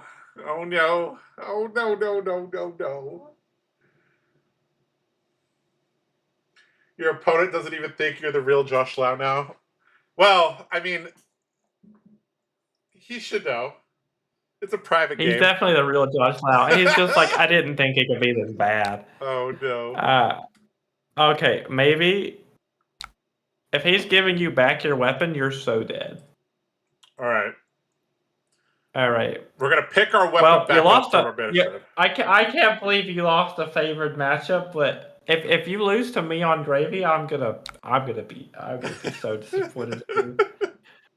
I'm not okay, all right. Let's think now. What do we? Look, have? You have real cards. Oh my god! All right, so I think I'm feeling like we want to block with these and just send Enact Vengeance. Although he's very likely to not have an arsenal this turn. But it's still good to send it. Right? Why don't you start blocking with Censor and see where the turn goes? But are you blocking here or are you taking 3? Why are we blocking here? I don't know. In particular, can you explain it to me? Okay. We're forcing his attack react out. No, you're not. Stop talking. I'm gonna be honest. I should be blocking the second chain link, not the first one. You do not know how to block Synindra. This is why I don't.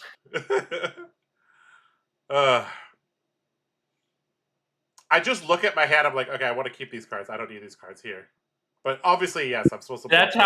But that is also how I look at my hands. But I also look at the cards my opponent has and how I'm supposed to block with the cards that I'm supposed to block. Yes, you are correct. You are correct.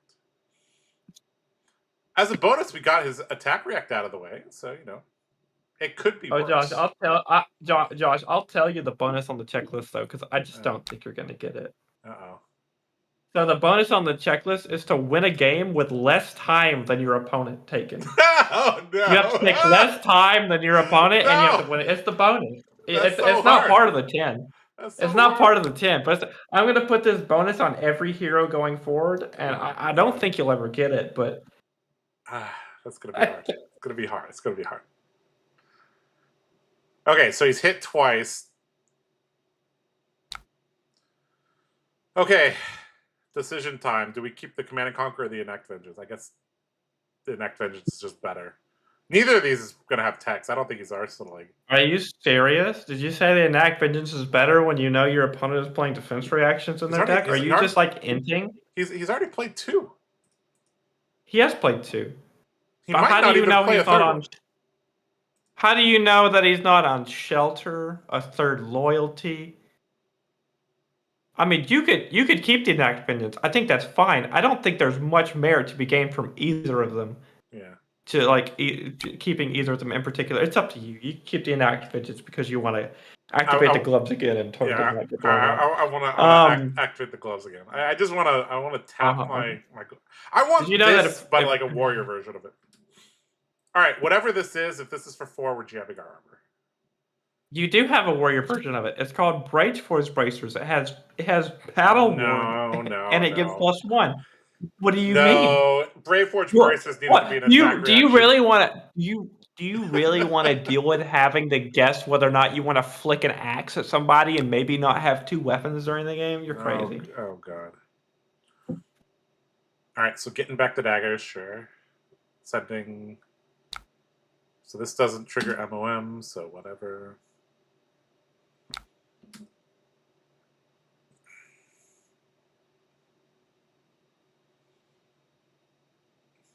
This doesn't trigger. You should MOM. block headpiece. You should block headpiece.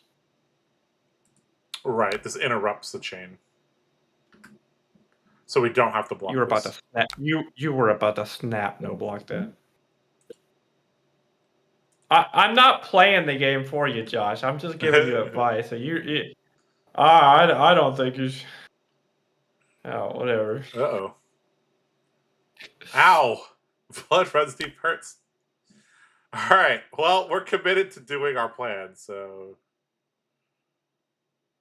no blocks.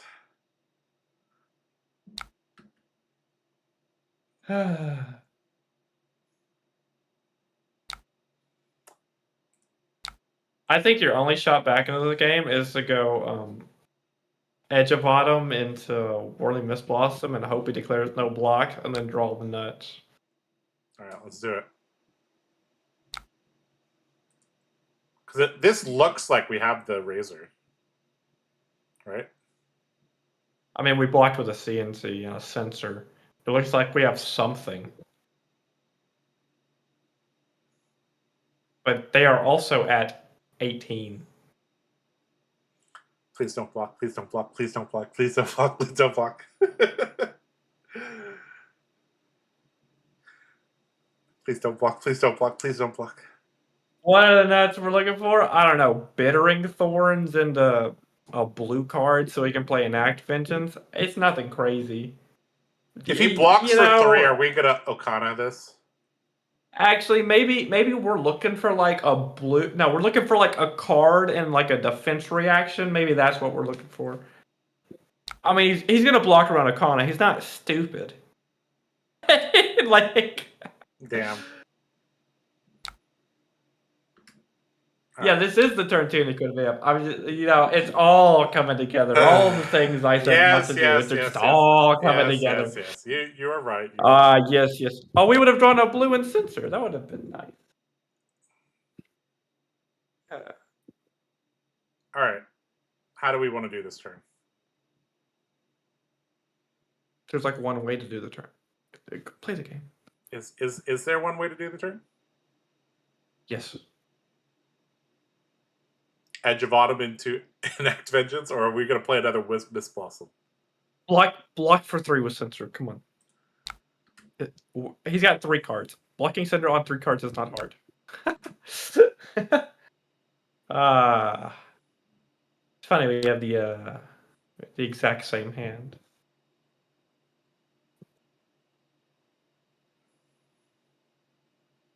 I mean, do we just go for the exact same play line? Because he now knows this is not a razor in our arsenal.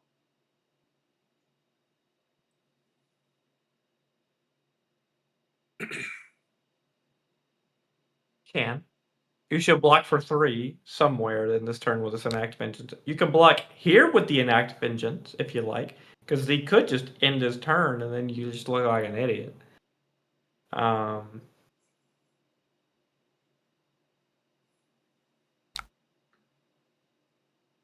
Warmongers. Really hoping he just arsenals. Okay. Unfortunate. I mean, we just have to take 4, right? There's nothing we can do. I mean, there's like a world you play like the Vengeance from your arsenal for 6, pitching the Whirling Mist Blossom after blocking 3 here. I think you going to 4 here is just really terrible, but I mean, we lost this game earlier by. oh, being bad. Once we blocked you the lost the tunic, it was game. all downhill. It was all downhill, right? No, it wasn't. We could have recovered from the tunic if you just hadn't flicked the edge bottom. All right. Now we know we don't flick the edge of bottom unless we're very sure. You're not Katsu. You lose edge of bottom on Katsu, you go, I've got Surging Strikes and combo cards. You lose edge of bottom and Ira. That's your whole deck, bro. Right. Okay. You're crazy. Right. I need to think about the lore, right? You don't want to lose your family sword, right? That's the only thing you have left in terms of memories. All right, so we go. There's literally. We're making You've the same already. You're making the same play. Yeah. I bet he could block a card and flick knives. Or he's probably going to block a card and master momentum. And when he does, we're going to lose the game. Yeah. But. And we're going to challenge him. That's what I would do. I would give I'd give a card master momentum here, and I just don't think that you could lose this game. Yeah, because of the information from last turn, he knows that our arsenal is not Razor. Well, no, it's just we can't even be hit 3 more times. We're at 3. That's true. we do have shelters in our deck, though, so I mean, like, Oh, yeah, that's going to save us. That still doesn't help the mask argument, by the way. You're still at 3.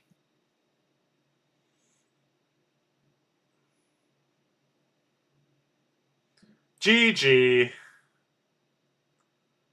All right, so let's get a rematch here so we can redeem ourselves. Huh?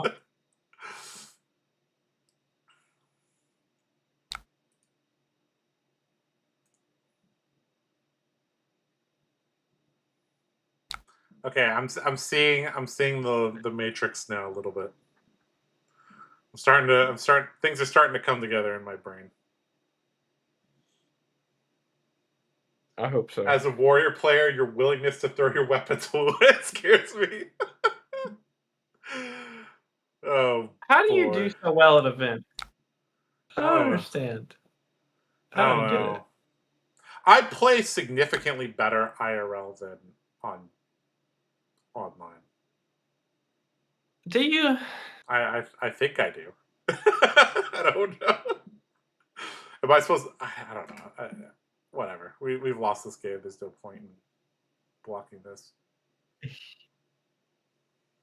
I can't watch this anymore. I'm sorry. You know, there's a.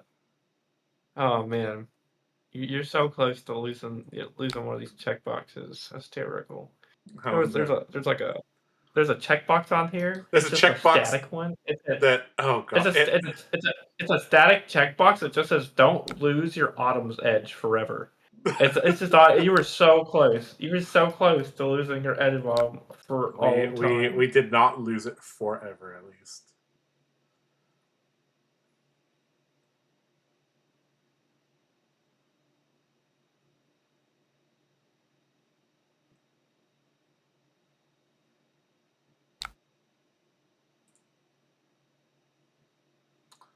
Should I sink the Sirens for a better card? I think I should.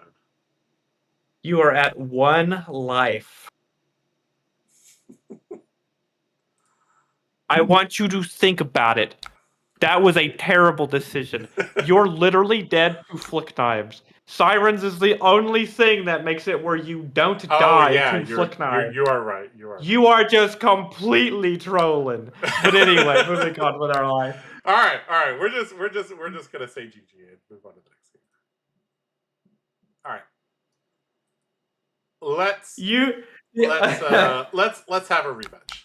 Let's have a rematch. Let's try to learn. Let's try to learn.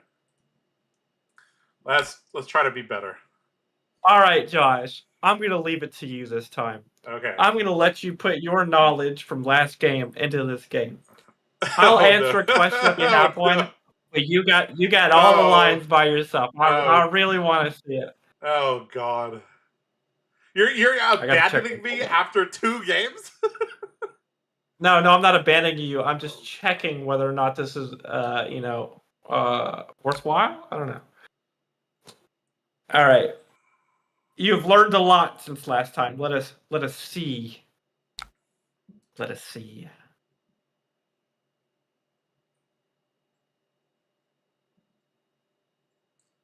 I'm not used to my sword only having 1 power. This feels weird. But you're not used to having go again either. It's true. What? You know, the name of the series is literal. It is from 0 to 60, meaning it is from completely useless to above average. That is where we're trying to get him. But do I even it's gonna send be a the sensor? journey. It's just gonna get blocked. It's a 3 block I could just take to next turn, but it's not a combo card, so I could. I guess I'm trying to draw towards my more powerful cards, right? So I'm going to ask you a single question, okay? Yeah. I'm going to ask you one question. What card in Synindra are you blocking for 5 that isn't Lava Burst? What do you mean blocking for 5? There's like... You're like trying to get Flick Flack value on a Flick Flack you're probably casting in the middle of the turn. Yeah. Do you understand what I'm trying to say? Not really. It's a 0 for 4 defense reaction. Just put it in your arsenal. Okay. All right. We won't attack with sensor. Whew. Okay. So at least we have it's like cool. a play. We have a play in our hand. If you get value out of the Flick Flack, that's cool. But do not expect to get value out of your Flick Flack. Okay? I might get 1 value off of like a 4 power attack.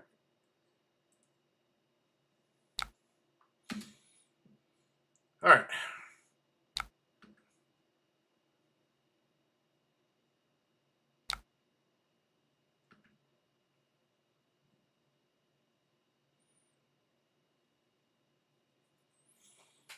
Okay.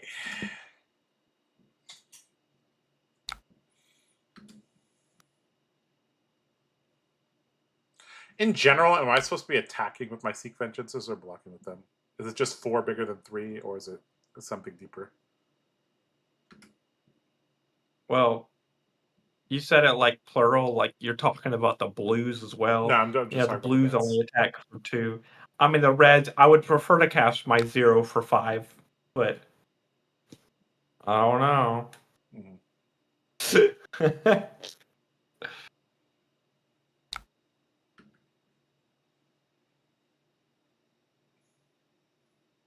Right, it's not 4 bigger than 3, it's 5 bigger than 3. My bad. You are also taking the worst of the 2 positions to play in this matchup, which is first. It's fine. I like to do it the hard way. It's okay, Omar. You didn't miss anything. You actually don't go back and look either. You don't want to see the last game. I kind of want to block with this one. So this is MOM trigger, also on hit. These things are going to fly at me. But I do have a D-reacted arsenal in case he has a pump.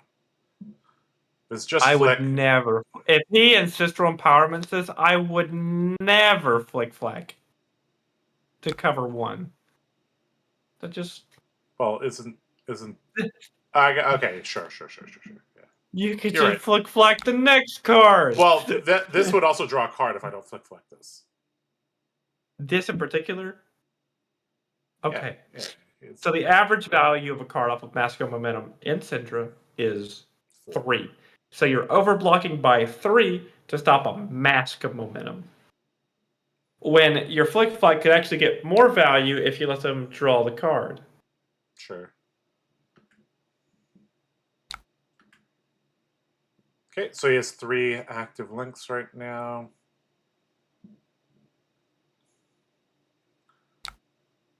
Ooh, lucky.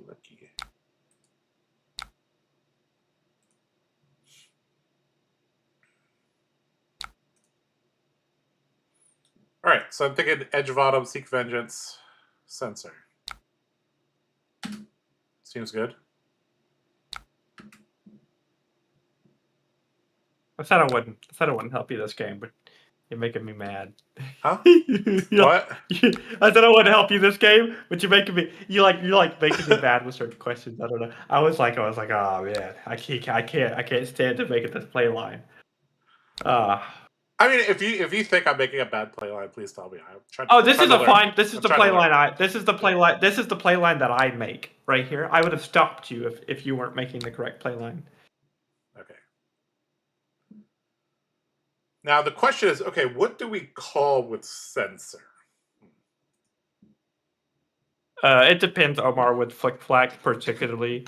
If it was like a sync, I would say it's a bit different because you're like baiting them into playing a power card that plays into your power card. I don't know. I don't think it particularly matters. What are you asking me? Okay, so they're blocking boots. okay, the block of boots. They're playing around Whirling Miss Blossom. Yeah. Sure. That's fine. It's E-Strike Go again, but you don't have to sync a card. So good. But you had to pitch, which is fine. That's true. As long as you can use something at the end. If you didn't have like an ender, it's like E-Strike would go again. Yep. So if he keeps his whole hand, maybe I name Spreading Flames. You could do that. Could also just name a vanilla head jab variant. Should I Okana there? I should have, right? Yes. There's no way they cover 6. Unless they give you 2 defense reactions. Sorry.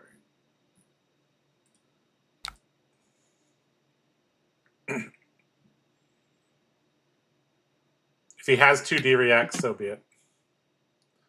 You accept fate if it's 2D reacts because you're playing a sensor. You can guess what they have on a low hand. I'm very good with this sensor card.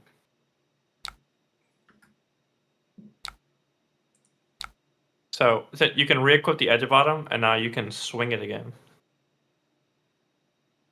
What? Well, it's a new edge. It's a new edge of bottom. What? It's like it's not the same. It's not the same as the last edge of bottom. Oh my god. Okay. Okay. Yeah. That does make sense. Oh my gosh. gosh. The Syndras did the same thing. Yes. I'm not used to losing my weapons and getting them back, okay? All right, but this does help us use our extra energy. So we just got an extra Yes. damage here. Cool. Why do you call it energy? I don't know. Isn't that the name of it? Resources? Is this It's energy? called resources. Okay. All right. Is it? Well, technically, it's called pitch. Yeah, pitch. Yeah, you're right. Okay, so I think I want to name Spreading Flames if this hits, but then that's like the obvious one. If he lets this hit, maybe he doesn't have it in his hand. You're falling in, dude. You are falling into like the meta. sensor. The sensor. You're falling into what's it called? It's like a psychology. It's like a psychological thing. You're falling into your own. You're falling into your own thoughts. You always just name the good card. Don't try to get fancy with it.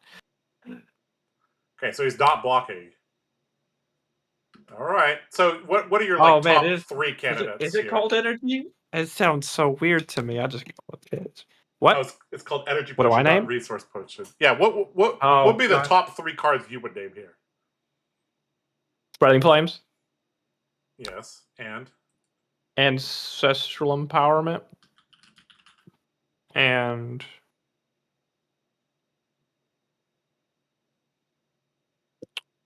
like Brand with Cinderclaw, because some of them play like 6. Yeah. All right, we're just gonna go Spreading Flames. You could also name like stronger cards like Blaze Headlong, Lava Burst, but he's already played Lava Burst. We don't know if they're on Breaking Point right now, so it's not a good name. Yep.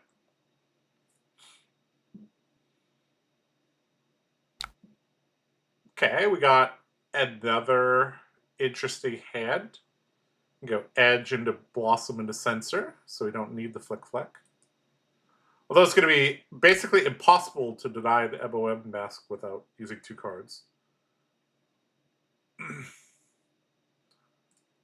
Alright, so he pitched us a blue, so he has a blue. I believe in you, Josh. We're ahead. We're ahead? Really? Just don't lose our weapon, right? Okay. Yeah.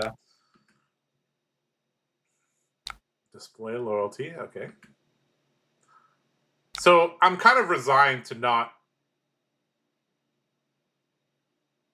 blocking the MOM trigger this turn. Do you feel like that's an okay decision, given this hand? Sure.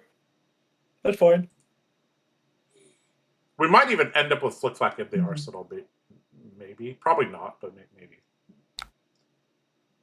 I think saving the Flick Flack for arsenal is risky because maybe we draw 2 cards that don't synergize well and we have to arsenal one of them. So I kind of want to block the Flick Flack somewhere this turn.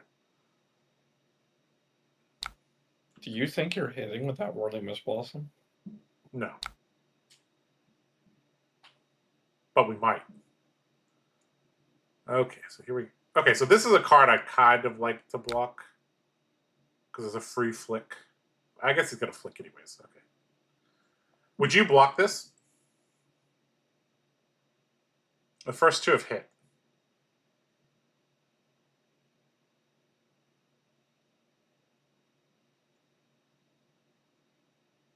Yes? No? Wait, are you asking me if I would block it? Yes, I'm asking if you would block this. Oh. Because he's hit twice. Yeah, I'd consider it. I'd definitely consider it, yeah. I feel like it's just an extra damage if it... But I kind of just I mean, your Flick Flack's getting... your Flick Flack's getting 4 value. Just go ahead and do it. Yeah. At least you make him use the flick and make him have an attack action. Which Technically, you can resign yourself to blocking 7 this turn. Mm-hmm. That's true.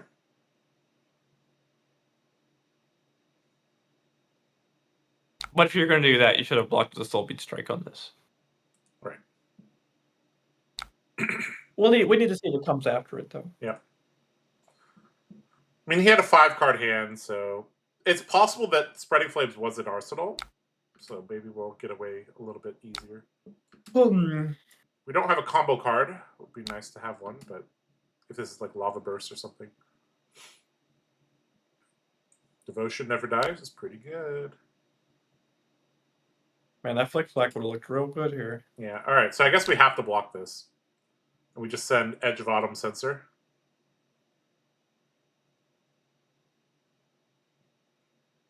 Do we just give up the headpiece plus Soul Beat Strike? Yeah, you can do that. It's too much. Small miss block has a miss block has cost you a piece of armor. It is what it is. Yeah. But to be honest, like he didn't break a fealty here, so there's no way this is ancestral empowerment. Well, it might be. He could like. I feel like he would have gained a resource, but that would have telegraphed it. It does play around ancestral empowerment. Mm-hmm. That's actually very interesting. The sensor metagame actually becomes very interesting once you play the second one because they know what you named on the first one. So they're thinking, okay, you're more likely to name the same card, especially if you haven't seen it. I don't think they're gonna block it.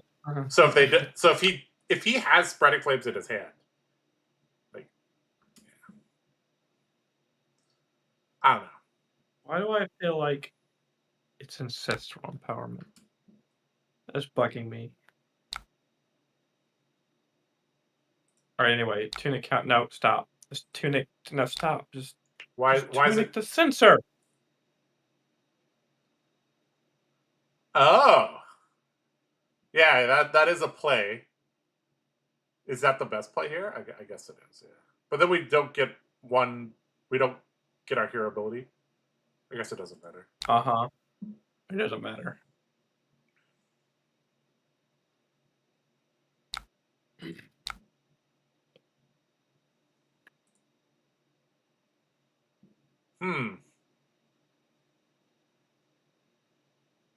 Yeah, having an extra card, like, yeah, okay, sure. Oops. Sure. If it's ancestral, Josh is low-key genius. Yeah, I accidentally made a pro move. If this is ancestral here, I accidentally made the right move again. Okay. Actually, he's not blocking it. I don't want to name Spreading Flames now. I want you to name Ancestral Empowerment. Yeah, sure. Let's do it. Because I'm pretty sure he doesn't have Spreading Flames. I need to know Right. if this is Ancestral Empowerment. Well, if we name Ancestral Empowerment, he's not going to get to use it for a whole other turn. Know what that card is in like a turn or two. We'll know what that card is. Okay. Maybe we'll see it. We'll see. He would have made a different playline with Devotion Never Dies. I think if it wasn't Ancestral Empowerment. It's just bugging me. I think it is Ancestral Empowerment. I also think it's probably Spreading Flames. It's one of two cards, I think. Because there's no way that he wouldn't just... Because we hit him with Censor last turn. Yeah. If this is Spreading Flames, I'm going to be so sad. Because we just lost the Censor Cup game. All right. Listen, the Censor game is always a fun one. Yeah, losing the... Ah! Okay, that's from hand. That is from hand, but that... Okay, that was a big bluff. He was like, you're not going to name Spreading Flames again.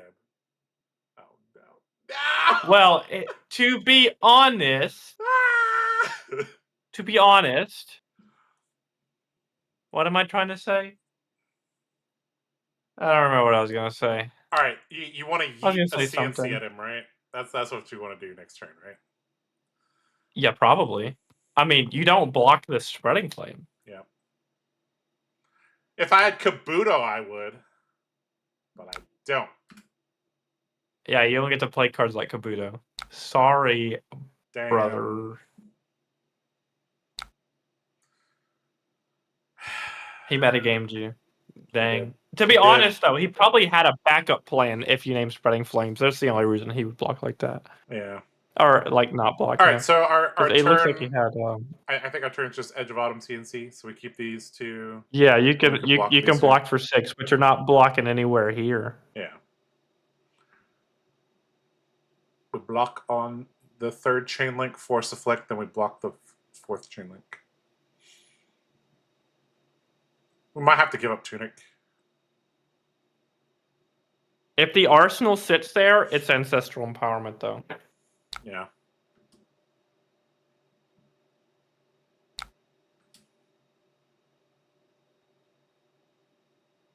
Imagine if this was double Spreading Flames. Oh, that would have been so bad. You would have gotten absolutely cooked. Oh, beyond cooked. All right, here we go. Here's our chance to blow. I would give a card here. Yeah. We can't get blown out by Ancestral Empowerment. That is true.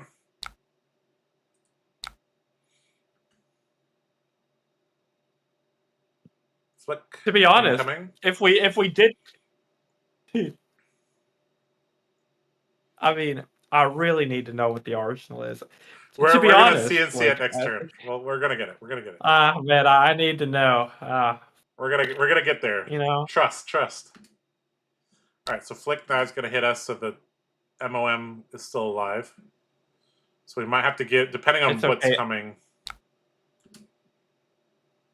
we may have to. Oh, it's a Concealed Blade. Uh-oh. That's basically Ancestral.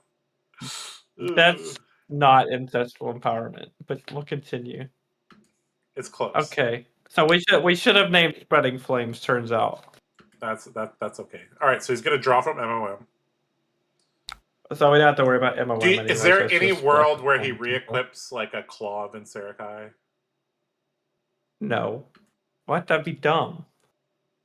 I mean, he could attack with, I don't know. Is that dumb? If his arsenal was like, if his arsenal is like, wait, he play? He played Concealed Blade from the arsenal. Yes, that was his arsenal. Yeah. Oh, okay. So we got you were correct on the effect. We should have. We should. If we named spreading flames, I'd have felt a lot better. Sure. Okay. Yeah. Nick, okay. That's a lesson. That's a lesson to never stray off the path of naming the good card. It is always the good card. Yeah. So you were correct on the effect. It was an attack reaction that gives +1, but just wrong on the. That is correct. I was correct. I was correct on the effect. Yep. I was just wrong on the card. Yep. Okay, so we need to reevaluate our turn because the CNC is probably not going to hit anything. Do we need to reevaluate our turn? Just take 2 damage. And say what comes after it.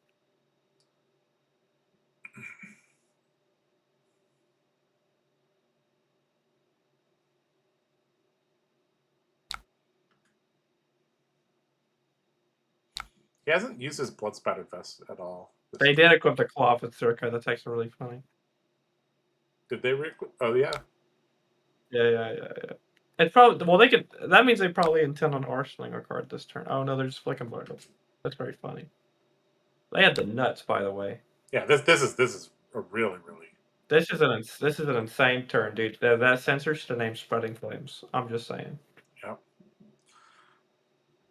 There was a lot of psychology going into that as well because it's like he knows what we named the turn before, and he still was like, "Yeah, I'm not blocking this.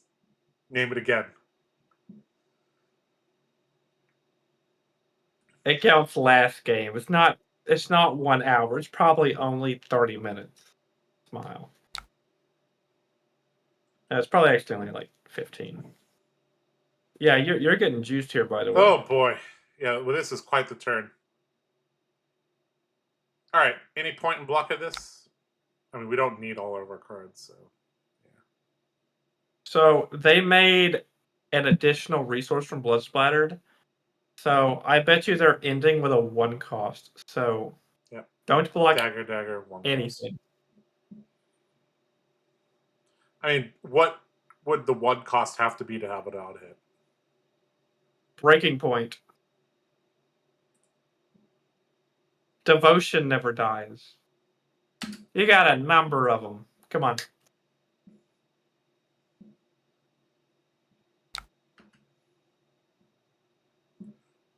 Wow. 6 chain link. I guess the rule of thumb is if they keep their whole hand, just name Spreading Flames. That is correct. That be the rules. That would have been, by the way, that would have been an insane Spreading Flames name. I think it would have time walked him for the most part. Yeah. And then we could have CNC'd the Spreading Flames. Yeah. That would have been a banger. We could have, dude, that sensor could have been like for like 20. That would be crazy.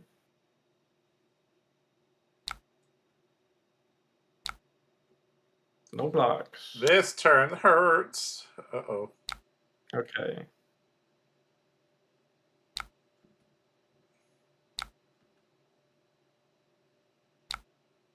Okay, they're swinging their dagger again. They might arsenal a card, or it might be a lava burst. If it's a lava burst, you just pack it up, go next. So we're not supposed to block here. I actually don't think you're supposed to block this. I think this is just life.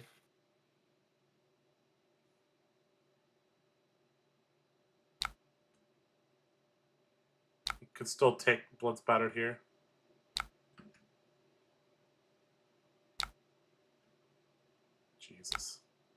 Jesus.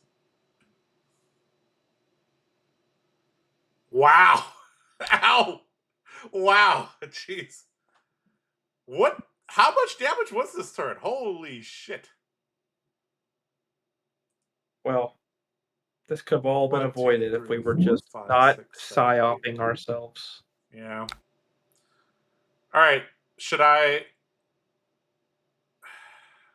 mean, I just blocked with the Tornado Tempo, right?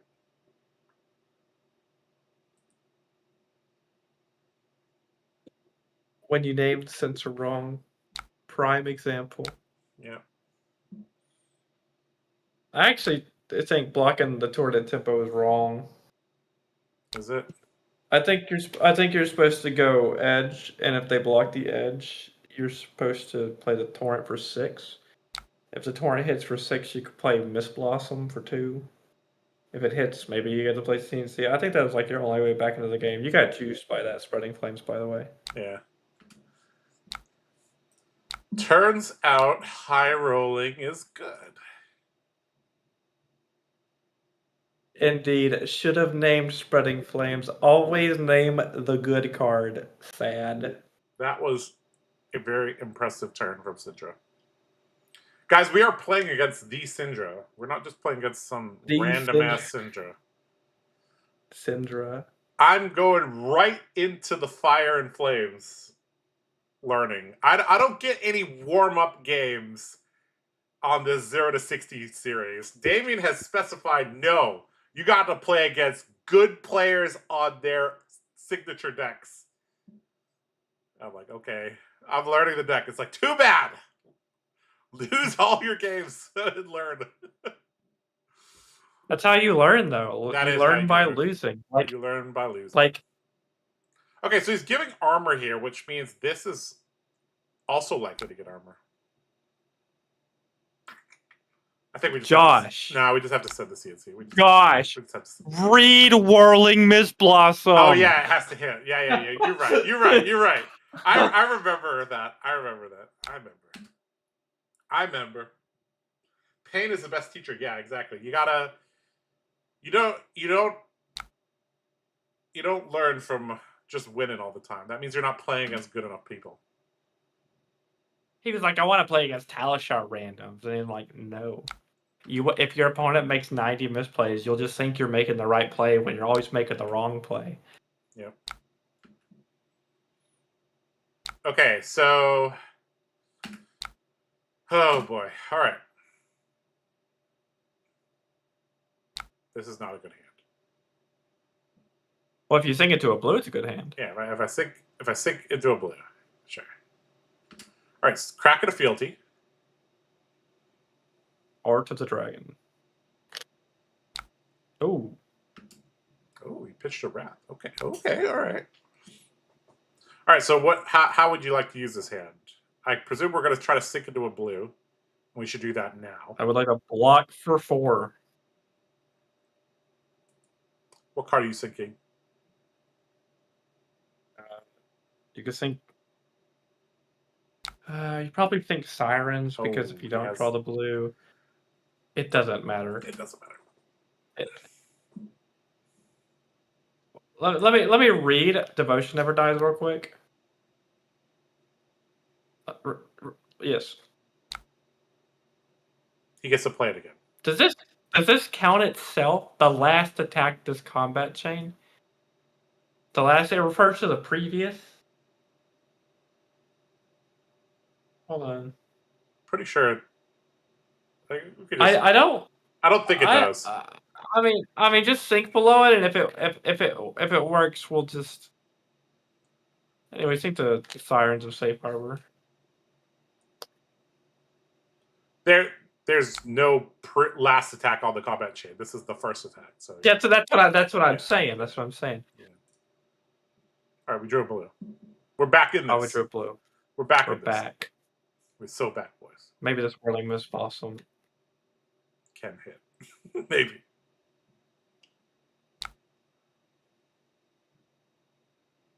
Okay, yeah, this shouldn't trigger. All right, so we'll let him have it. Yeah. Yeah, this shouldn't trigger if we read the card correctly. We don't really have a judge.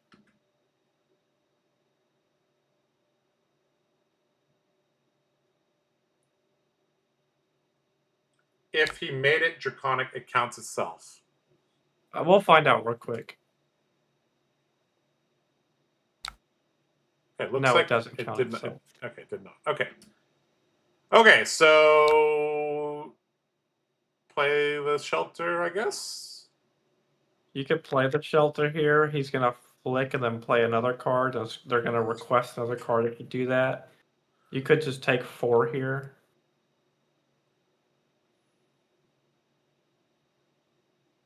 You could just take 4 here. Yeah, okay. I'm telling you to take 4 here. Yep. Oh, he has a sounding alarm. Oh, never mind. I'll play the shelter now. Okay. After the flick whatever. Okay, so we don't let this resolve. Right? No, what do you mean? No, you just play the defense reaction. Oh, okay, yeah. I see. Gosh. Yeah. I get you. Holy shit. I get you. Yeah, there's no more attack coming yet. Okay. Okay, so how do you want to sequence this turn? What do you mean? I mean, obviously we start with the edge of bottom, but you swing with edge of bottom and you go from there. What do you mean? Oh, we have to see if it hits, right? Yeah, that makes sense. Yeah. Dude, we'd be so ahead if we named that sensor right. I'm gonna be on that sensor for like 2 more minutes. It's okay. You're good. Okay, so we know he plays D-Reacts and he hasn't seen a single copy of them. So the chance he has a D-React is higher. Okay, he's letting this hit. So That's now fine. we want to go with the Miss Blossom. Yes. Because it's 4. Yep. There's no way this thing connects. This gets cards. This is like... I think it's fine. You don't get the go again from the Seek Vengeance, which is fine. But because you draw 2 cards, you get a good arsenal. This is a dual threat. This is a switchboard list. I want the cards. I'm too big brain for these easy decks. No, it is the other way around. 5 years of only playing one class leads me to be very bad at the other classes. I don't understand when the fundamentals are there for most decks. There's a big difference between playing 0 games and playing 10 games of a hero. This is not called 10 to 60, Damien. This series is called 0 to 60. Yeah. It is called 0 to 60. Oh, we get to Okay. play the Seek Vengeance for 5. I think we get a 0 for 5 here. That's really nice.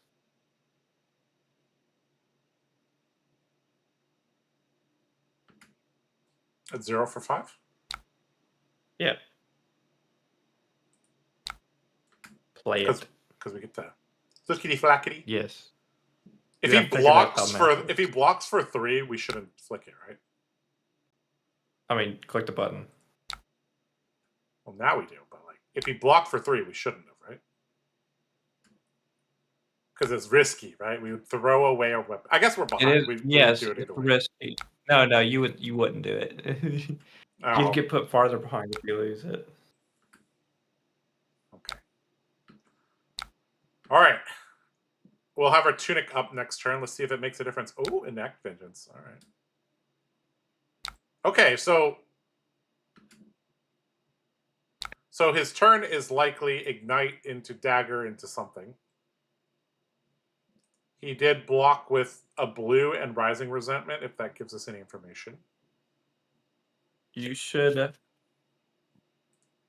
me think where I am. You should block with Whirling Miss Blossom. Okay, what's the reasoning here for that? Because we already have a clean line already. This stops. Well, this stops the mass trigger first off. I'm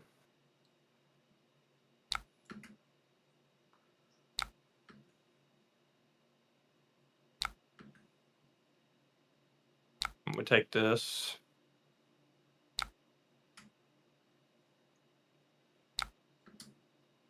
And presumably this doesn't... Yeah, okay, so we have a pretty clean turn. Edge of Autumn, Bittering Thorns, Enact Vengeance. Gonna use our Tunic. So we just take this. Dropping to 4 doesn't feel good, but we're likely to get at least 1 card from him. Sorry, dropping to 3 doesn't feel good, but yeah.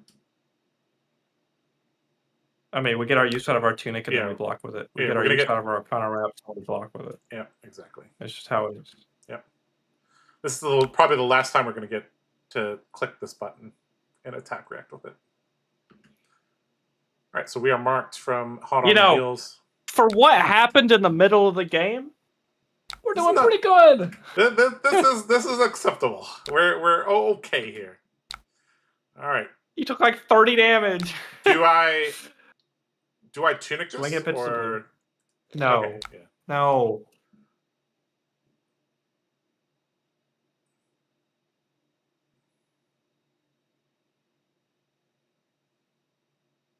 Yeah, this hand only plays one way, so we blocked with a Mist Blossom. That makes this more likely to hit, which doesn't matter, but you know.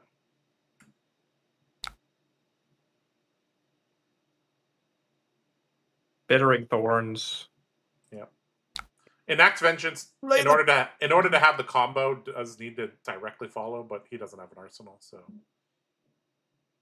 If he had his arsenal, you'd have led with Bittering. Yes.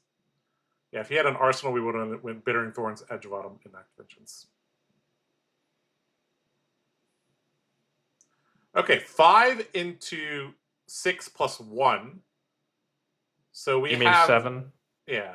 5 into 7 is 12. So we're gonna get No. a card. Read Bittering Thorns. Read Bittering Thorns. The Enact Vengeance is for 7. Yeah.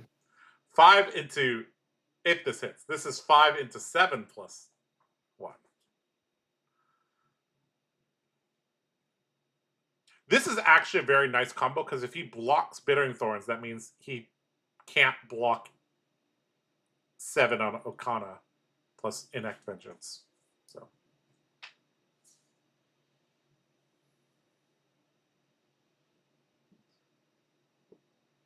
we should have them play the exact same deck. That would be kind of cool. All right, no blocks. Okay.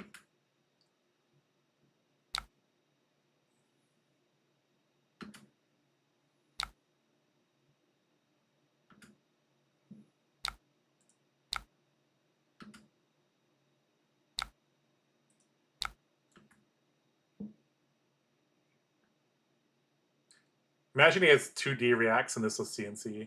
It would be completely different. Okay, so technically he doesn't have to give us... No, okay, he has to give us at least one card or he dies. Card plus mask, he doesn't die. Which is very likely what's going to happen here. Card plus mask. So we have some block here. Do we Okana this? Considering he almost certain you would not. Technically, I would. I think we were technically supposed to Okana the last card, but he would just block out this card. I think you have to risk it. I think you have to click the button. So if we lose our Edge of Autumn, what's our win con? Well, he's at 4. I mean, we don't have and Kadachi we just hope to draw some good cards. Okay. Yeah, I know you don't have Kadachi. Just right. click it. All right. If he has another loyalty beyond the grave, this is a calculated risk. Unlike the last one. Okay, he's gonna go to 1. All right. That was calculated risk worked out. Okay, so we have 3 life from here plus 3 life here. So theoretically, I think we can keep 2 cards. I think we could keep 2 cards. You better hope we can keep 2 cards. You better hope you draw good too. Let's go. Okay. Okay. This is an acceptable hand. Okay. We don't block this. Or do we? I guess we should just start blocking, huh? He doesn't have MOM here. I mean, get the value where we can, right? Is this even worth it? I mean, you can block like this, I guess. Because if we take this, go to 2, and he has a flick effect in one of these cards plus this, we die, right? I mean, you I'm just gonna block like this. I'm yes, that's fine. Yeah.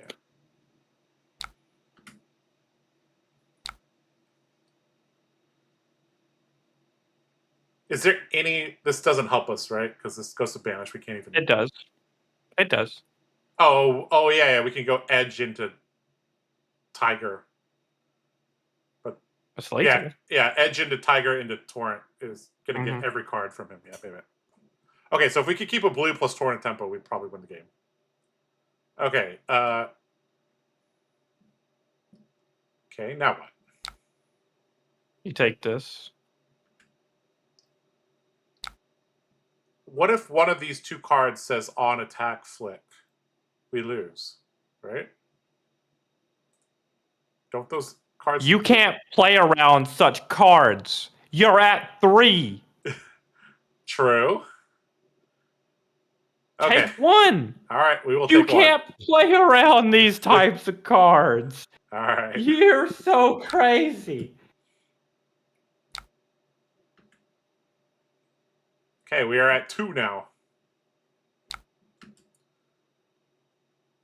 Brand with Cinderclaw. Okay, this one at least we have a clean block for this. Does it matter what we block with? Yes, give Concealed Blade. Yeah. All right, we're going to flick down to 1. Don't have Ancestral Empowerment. Don't have Ancestral. Okay, there we go. All right. Okay, flicking. Gonna swing a dagger for 1. We're gonna have to give a card. Maybe. Hopefully they only have like a head jab in their hand. I mean, I don't think we get to block different anyway, but. Oh, thank goodness. Oh, thank God.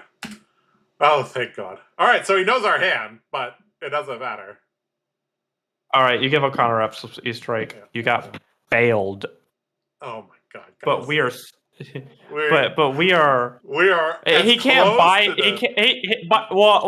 If he draws I don't think we can take the whole hand unless we get lucky. That's the problem.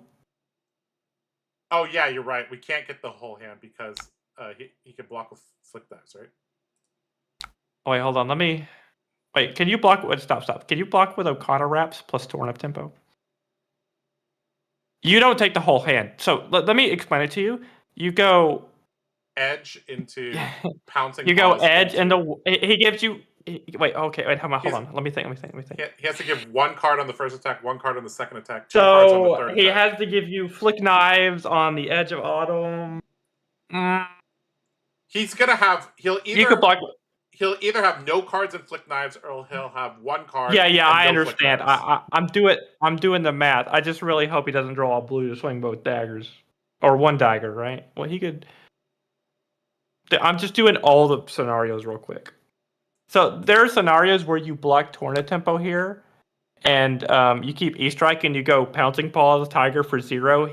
If he doesn't give you a card, you kill him with nip at the heels, but he can have the Loyalty be on the grave.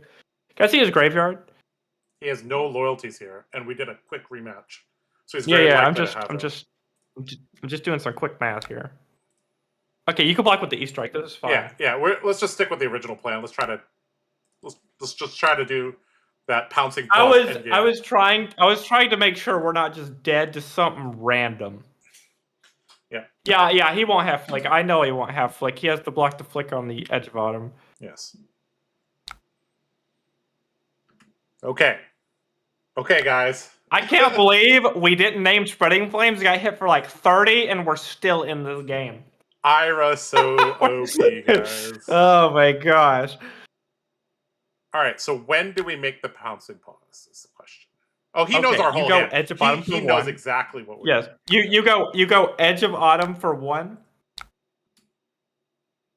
Poke. And then you go pouncing pause for 1. Guys, it's Kadachi luck at home. Kadachi luck at home. I will say you lose if he draws double loyalty. Yeah, double loyalty would be very bad. Okay. Double loyalty would be very bad. Oh. double. So he knows our whole hand. he why is he thinking on this? What do you mean? Why is he? Well, I mean, the Tigers for one as well. Yeah. I mean, he might attempt to give you 4 cards and then keep Flick Knives. Yes. To be honest. And just say that we have to take his hand every turn or he dies. It's a good thing that we have our weapon. Our Edge of Autumn. I know. Imagine if we didn't have our weapon, boys. We have our trusty sword this time. Oh my god, guys. He would have to draw an attack, and it would have to cost 0, which means like it depends on where the lines come out, right? So I mean, he should know exactly what our hand is. Is it on us, or is he just thinking for a long time? Can you refresh the page? No, he's thinking. Okay. Yeah. Okay. So he has to make a decision. Does he give us all the cards? There's actually a way he can, if he has a Sink Blow, he can block a card the first attack, block a card on the second attack, Flick Knives, Sink Below, Torrent. I don't think he plays Sink Below. That's just my knowing his deck list. I don't think he plays Sink Below. Okay, or Shelter. Yeah, if he had Shelter, that would be GOAT here. But he doesn't. Dude, if he had Shelter, we would have already lost the game. Lose. He would have instantly discarded it. It would... Yeah. Dude, we would already have lost the game. All right, guys. Time for Kadachi luck at home. All right, no reactions.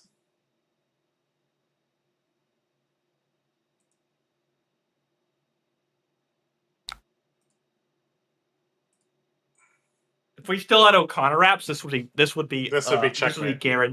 This would be like you'd have to give us your whole hand instead of Flick Knives. Yep. This is not turn 7, hour and a half, guys. This is game 2. Also, I play slowly. I'm sorry. This is a good game, though. This is a really good game.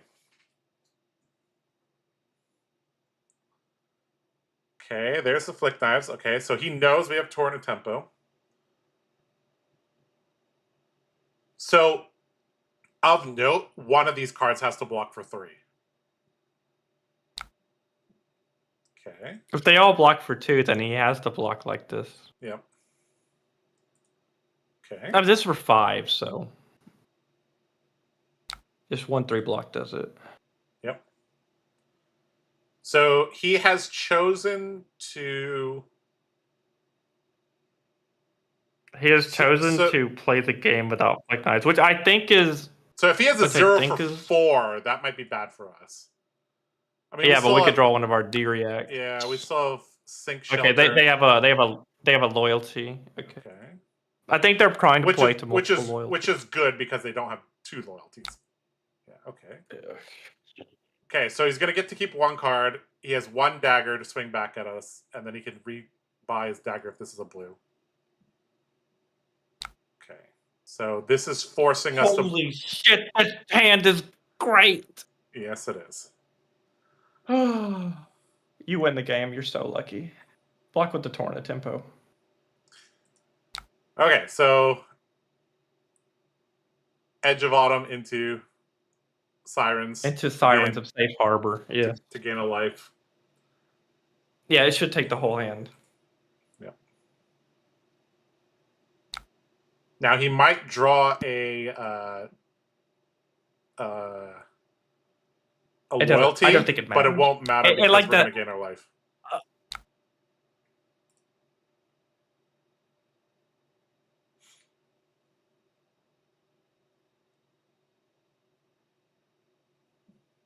That's crazy. That's crazy. That's crazy that you won. Well, we are favored in this matchup, but it is indeed crazy that you won this particular game. Also, we went first, which was unfavored. We're also playing against Synindra, guys. This is also my 3rd game ever on Ira. That turn was crazy. That is that spreading flame turn. All right, so that was the spreading flames turns you dream of. Yeah. Sirens of Safe Harbor GOAT card here. Coming in for 7. So I don't think Syndra has a single 4 block in their deck. So this gets all 3 cards. We only drew one of our E-strikes, so if we draw an E-strike in the next hand, we probably win. They could have a loyalty here, maybe. Yeah, they do. They do. Okay, so they're gonna get to have a card. They're gonna get a card. I don't even know if getting a card is worth it. He might be trying to. If he like gets another loyalty beyond the grave, that could be good for him. I think we've got this game pretty locked up. Ruh-roh. Oh, what do you mean? This hand's fine. The hand blocks. And then he drew a Warmonger. All right. So we just discard Shelter, right? Yeah, just discard Shelter. Because he buys back his daggers, it disincentivizes him from attacking us twice with these. Well, he can't attack us twice with this. He has to buy them back, Josh. That's true. Yes, you're right. You're right. You're right. So you should pitch the Legacy to swing the edge, and then go for 7. And you could technically nip in the heels the inactive. He has 7. Nip only works on stuff with. Oh yeah, you're right. You're right. Yes, I can't count. You're right. It doesn't matter though. I mean, we were supposed to pitch the Edge of Autumn or the other way. Yeah, probably. It doesn't particularly matter here. Just go for 7 and Arsenal the Flick Flag.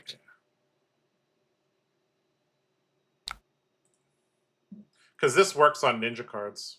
Dude, I thought Nip in the Heels was better than it was. I thought it was just lunging breath.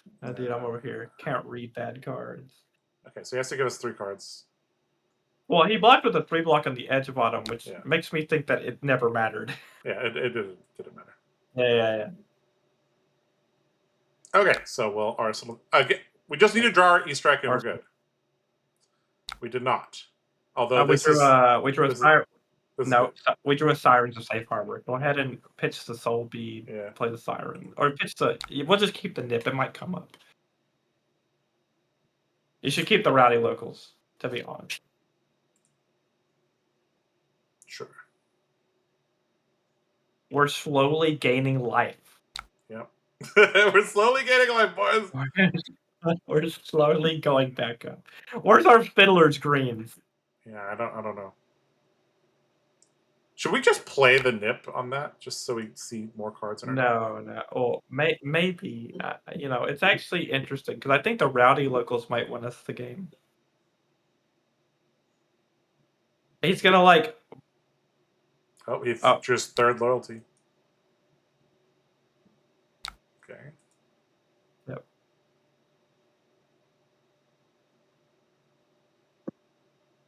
Okay, we drew our E-strike, so now we win. Okay, we're good. Okay, yeah, you go Edge into E-strike into Censor. Yeah, this wraps it up. We did it, guys!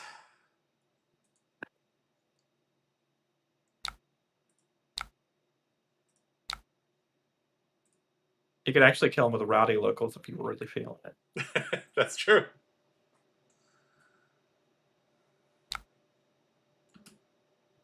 All right. Make sure to call the right card, though. We got to call the right card, guys. Good game. What a game. I can't believe you won that game. What a scam. So, was it your expert advice, or was it getting a little lucky, or what happened there? I don't know. I think Turn it was a little 3, bit of everything. we took 22 damage. Even though after blocking, we blocked with 6. 2 cards at least. Yeah, so we took 28 on that turn. Holy shit. 13.2 value. I think his value was higher. Yeah, his value was higher. That's crazy. 20. Oh, unfortunately. No, I used less game time, dude. Look at that. He used 28 minutes. I used 26. Roughly. I guess you get that check mark. I get the check mark, baby. Let's go. Name a card for game 3. There we go. Yeah. Yeah, he had 28 value on that turn, which is nuts. I mean, his value per turn is high. We had 2 good turns here as well. How did we get this much value on those 2 turns? What do you mean? We threatened 13, dealt 12? Oh, we dealt 12, blocked 9? Okay. I don't know. Okay, well, that was a pretty interesting game. So, the first game we learned not to throw our weapon away, not lose our tunic for no reason, how to block Synindra a little bit better, and then we improved. Okay. All right, guys, just for reference, this is the list that we're playing. There's a switch list. Sorry? I want you to chat with the stream for a few minutes while I set up the last game. Okay, sure. All right, guys. We have learned a little bit about this list. I think the a lot of the knowledge from the other class from my other class is actually carrying over here. So sequencing, knowing how your opponent wants to attack, all that.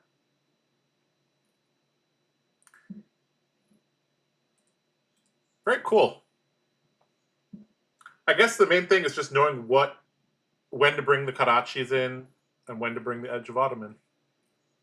It's actually very cool that you can have a switchboard between the two.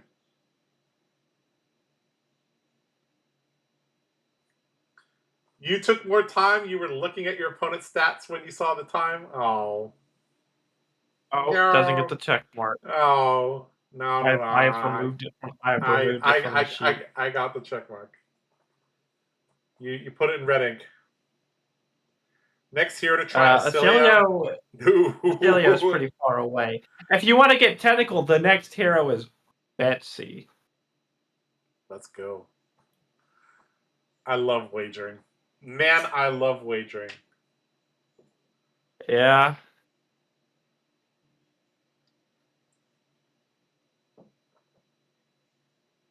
We are in Verdance now? No. Although Verdance should be the easiest wizard in theory. I believe we ranked we ranked Kano as the hardest one.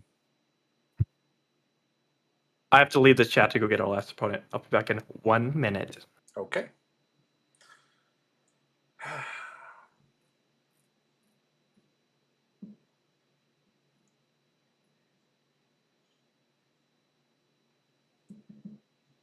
We have not used Iris of the Blossom once, though.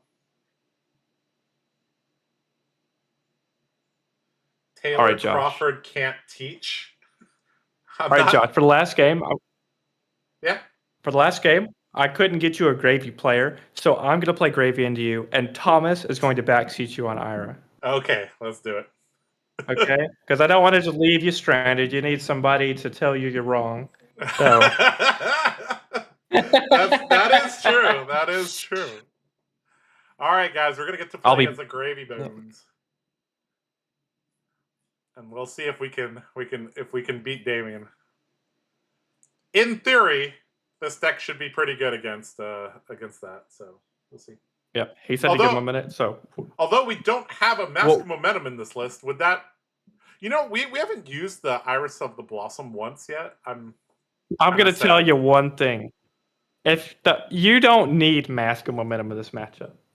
Because you can tutor up, draw 2 cards on a stick anytime you want. Oh yeah, you're right. You just do it. I have double strength Mask of Momentum triggers whatever I want. It was very cool to see the Pouncing Paws line at the end of the game there. Also, yeah, the Pouncing Paws. There were also a lot of little like if we didn't Okana and take that risk there, he wouldn't have been at 1. We would not have won the game had you not risked that Okana. Yes.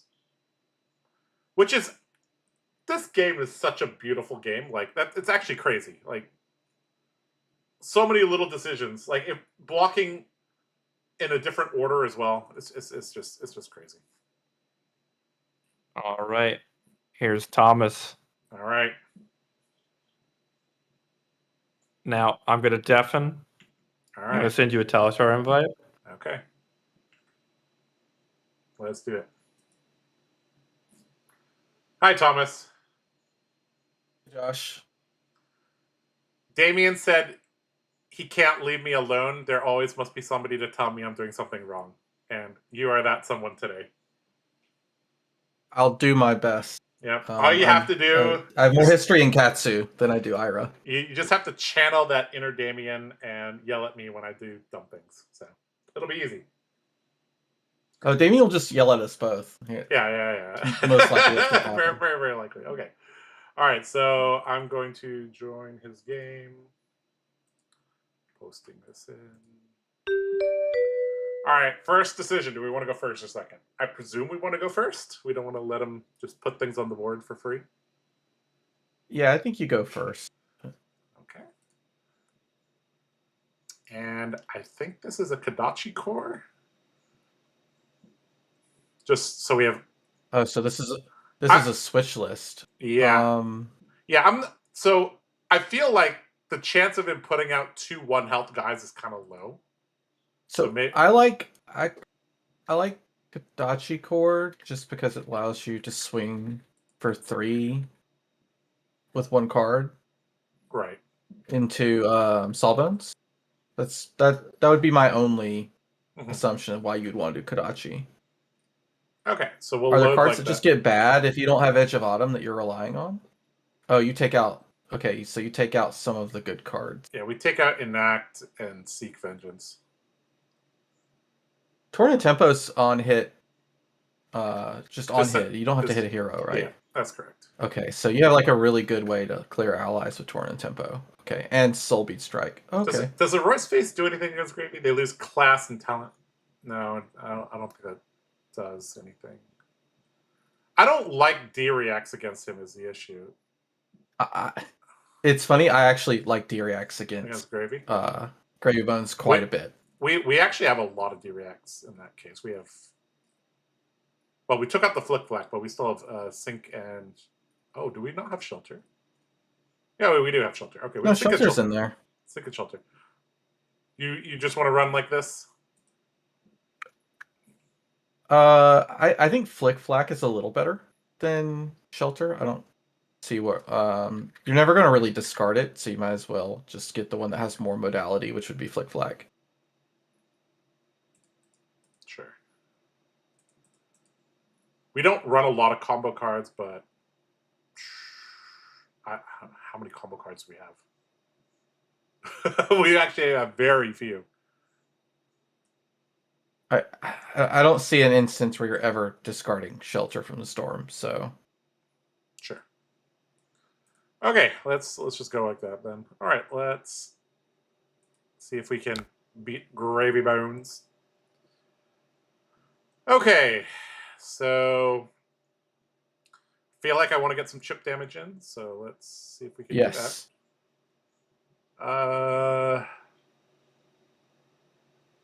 Concealed Blade is attack action cards. Legacy of Hikaru is any ninja attack. All right, let's just lead with this. Let's see how it goes.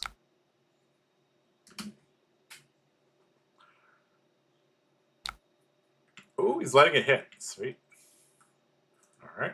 Or discarding Shelter himself. Yep. I doubt, but maybe. Yep. Doesn't change anything. Yep. All right, so we can go... We could go with Cut Through then.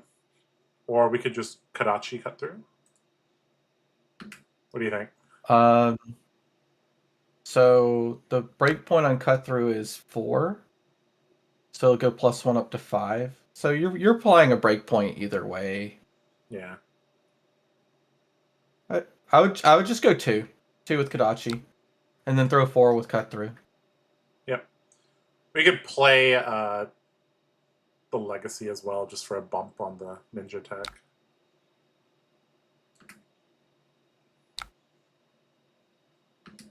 Oh, love seeing a Vashti gone. That's great. Yep. All right, so if he only blocks 4 here, we could... Yeah, might as well just play this out. Yeah, might as well. Get an extra damage in. Unless he has a blood in the whatever. We do not draw a card because we literally do not have Edge of Hunt. Okay, so then we can just Arsenal the E-Strike. E-Strike is a very good modal card.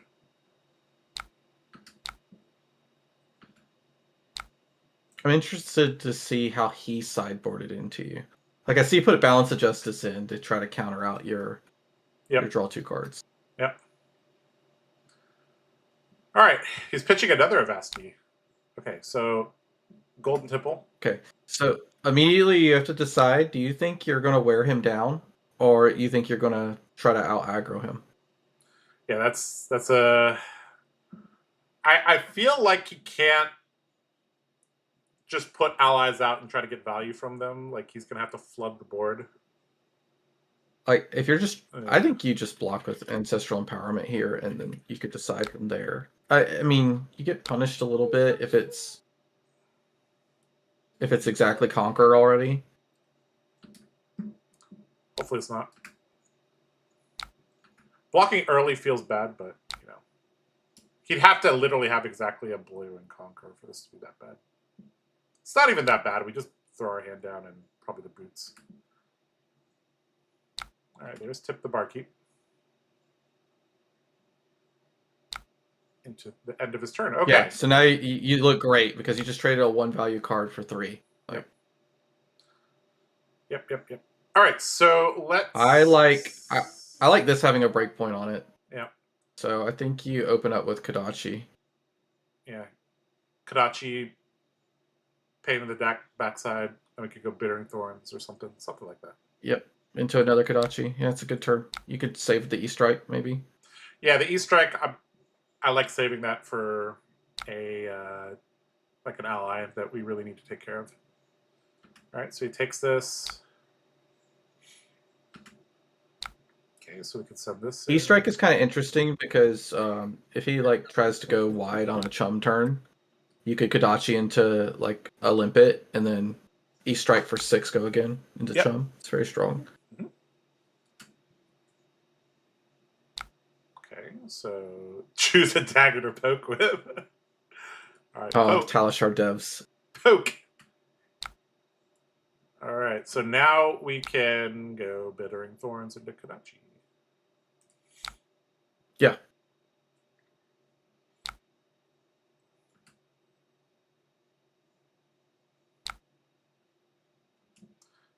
I think we kind of... I'm not sure how fast we want to use the Iris, because we're going to get 3 chances, basically, to use it. So... Well, you need a card to discard. Yeah. And I think your hand just curved out so well that... Yep. Okay, so this is where he's going to try to do something, because he kept a 5-card hand to try to really push. Yep. So hopefully our E-Strike is safe from Conquer, so...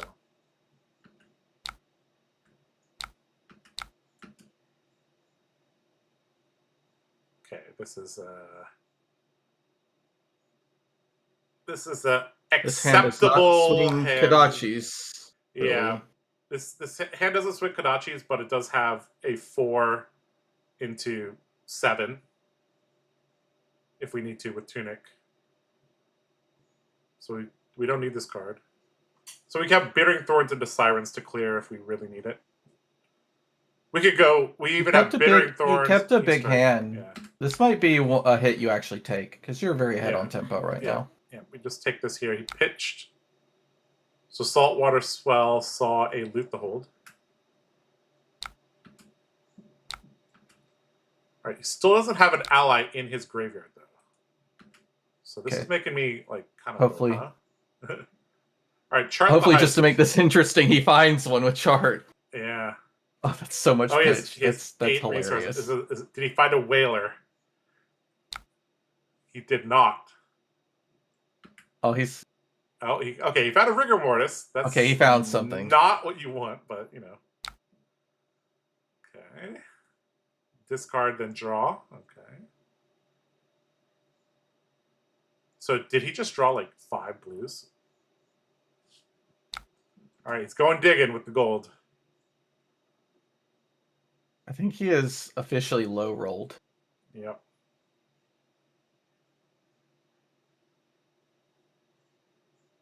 At least I can't throw away my weapon. That is true. All right, gold baited hook.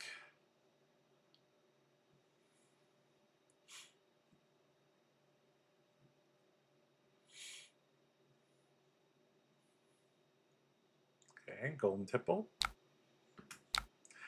If I put the Iris of the Blossom on the combat shade and I didn't finalize my block, I bet you Damien would undeafen and yell at me.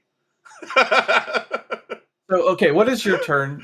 What do you want your turn to be? Do you want it to be like Bittering Thorns, hit it with Ancestral Empowerment kind of thing? Because you can block with Sirens here. It covers 2 and you gain a life. Yeah. You can still get Conquered, but... I kind of want to deny this. Oh, this is a pirate. Yeah, deny it with the Sirens. Block with Sirens. Yeah. Yep. Gain a life. Yeah, this hand still operates pretty well. Especially with this, because we could turn any of these cards into Whirling Mist Blossom.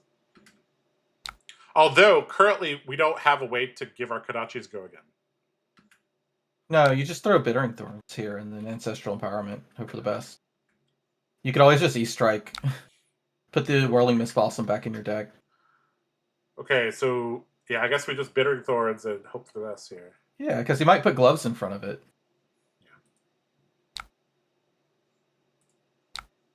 Alright, we want this back in our deck anyways. Now, if he, like, gives a card in gloves, this just feels so good. Yeah. Let's go. Do we have even yellow? If, like... We don't.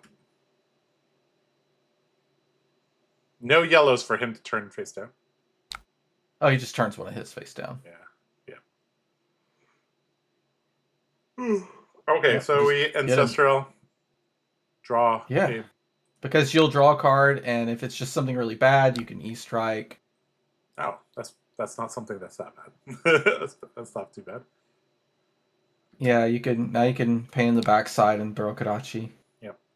And keep the E-Strike. Yep.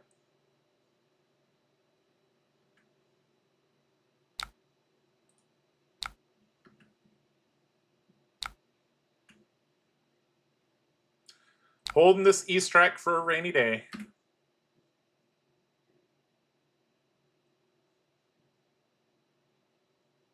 Oh, this is so cool to get double buffs from this. Oh.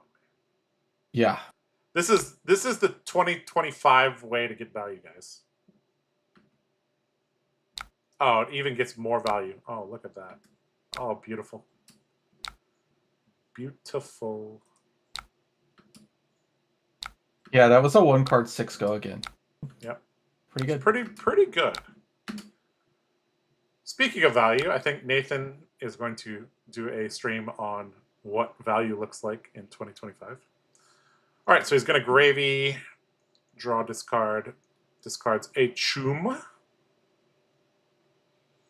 All right, so we have double this is so incredible if he plays Chum. Oh my god. Yeah. You get to Kadachi into him, then E-Strike into the Chum, then Command and Conquer him. Yep.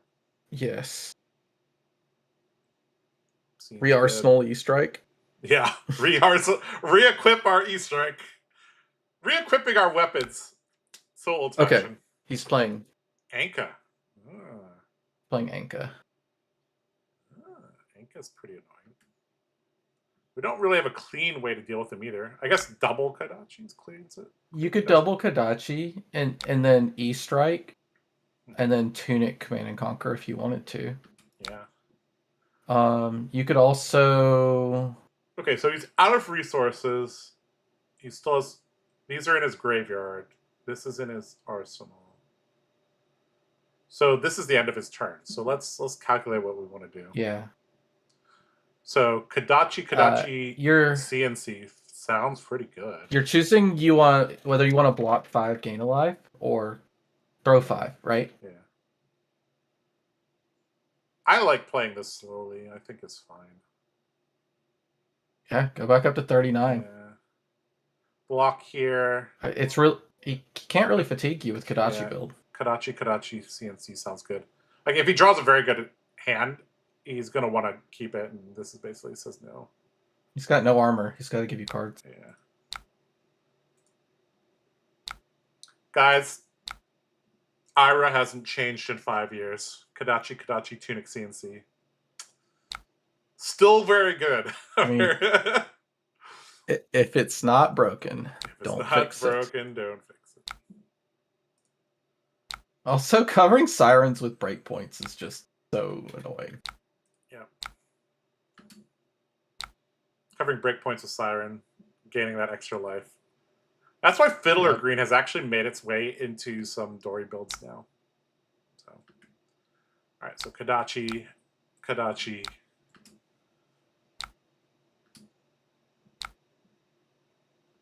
and Tunic, CNC. I wonder what he thinks this arsenal is. It's been there since. It's been there, literally yeah. It has to be like the most flexible. Well, like in general against Gravy, you want to set up like like you remember against like Dromai and Enigma, you had to like set up something important in Arsenal to clear. So he might have some inkling that this is an important. This is probably the best card in our deck for like flexibly clearing things. Like it's also it's a hand fixer. Yeah. If you draw kind of a clunky hand, you can still get value. Okay, we have a cut through. Okay, I mean this hand doesn't look very good. But luckily the E-Strike can save this. Also, I don't think this is going to be too. What does Stab Wound say? Does it say for each dagger that's hit? When this hits a hero, they lose X life, where X is the number of times a dagger has hit this combat chain. That's actually really funny. Yeah. Because, like, if you spend 2 daggers clearing allies, you throw a 0 for 2 at them that makes them lose more life. 2 more life, yeah. And cut through just says if a dagger is hit as well. Doesn't have to hit a hero. Cut through says if a dagger has hit this combat chain. It's worded in a friendly way. All right, the third of Vasky. All right, so this is the turn he's going to flood the board. So let's. Okay, so there's a gold attached to this. Yep. There is. Which makes me kind of want to block this, but let's think. Okay. So he still has one card we don't know what it is. Right. If he plays Chum after this, then you can cleanly kill Chum with Kadachi into Rigor Mortis, E-Strike into Chum. Yep. So I think you deny the gold. Yeah, I think I also like denying the gold. Seek Vengeance is bad. Literally doesn't have text. Can't ever get go again. We're never going to get to second cycle, so I don't think that really matters. I think technically Rowdy Locals is better than this one. I think barely. Yes, I think Rowdy Locals is better than Stab Wound. If somehow we make it down to second cycle. Okay, so yeah, so we can Kadachi him, Kadachi his face, E-Strike the Chum. Wait. You could potentially also E-Strike draw a card. You could Kadachi the Morty and then E-Strike draw a card. You're right. Yeah. Okay, I like that. Yeah, being able to just lead with the Kadachi plays around the Chum taunt really nicely. Mm-hmm. Okay, does he play out the Chum? Mage Master Boots activated. Oh, he's playing out everything.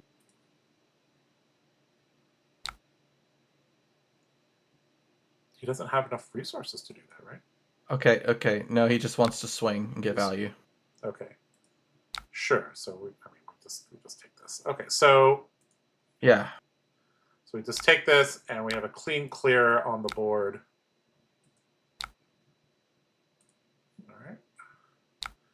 We do have one blue card that costs resources, so I'm always double checking. I'm like, this gets like Kadachi to go again. Yes, it does. Okay. Yes. It does. It does. It does indeed. Okay, so now, yeah, we have the option of E-Strike draw card, which might be better. I mean, it's always better to E-Strike draw a card, right? Yeah. I guess if you want to go again, it lets you swing a dagger. Yeah. So, do you think you're going to draw a bad arsenal? Maybe you swing dagger. I think, but you always having an extra arsenal just feels good. Yeah. We could draw something really bad like Seek Vengeance though. So if we Kadachi just him, don't arsenal. It's fine. And then if you Kadachi him, you're committing to not having an arsenal. Yeah. All right. You could just cut through as well. That does it.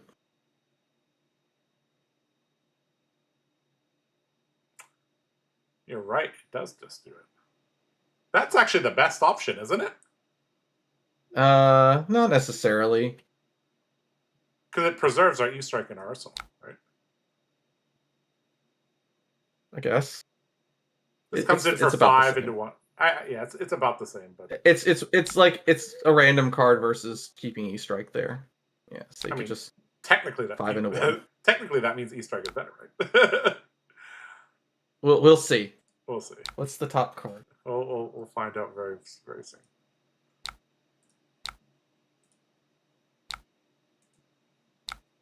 Okay, I feel like we're in a good position right now. Okay, he currently has a Swabby in his graveyard. All right, we would have drawn a Censor. That's about the same. Right. That's about the same.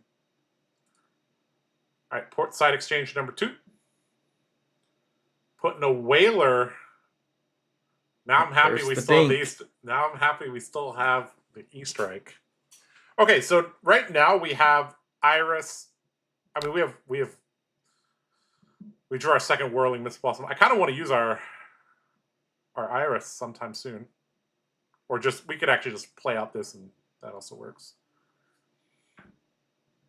Kadachi into Mist Blossom could be pretty good here. Okay, so he has 1 floating. 6 into 7. Yep, 6. Because he could activate dual threat, dead threads and swing with Swabby. Yep. 6 into 7.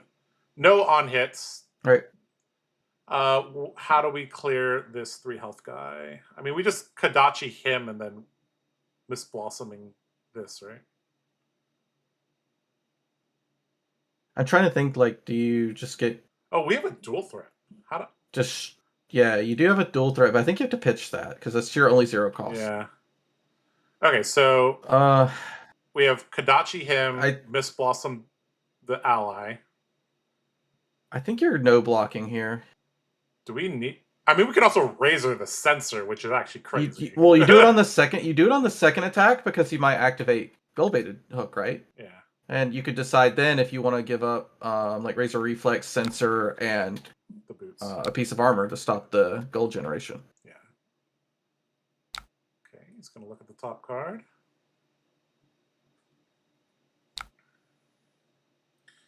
Okay, Dead Thread's activated as we presumed. Is he gonna Gold-Baited Hook? He is. Yep. Okay, so now you could decide. If you block the other way, you don't get to decide. Yeah. So you could either block with 3 cards and just Kadachi the Swabby, or you could block with 2 cards plus a 2 block, right? Or if you... Yeah. Oh yeah. I see what you mean. I kind of want to just use. You could also just block with boots. Yeah. Well. And block with 2/3 blocks. All right. You have to use your E-Strike to clear Swabby if you do that. Yeah, I don't like that line. I want the Whirling Mist Blossom to hit. I think we just let this hit and see how bad this mistake could be.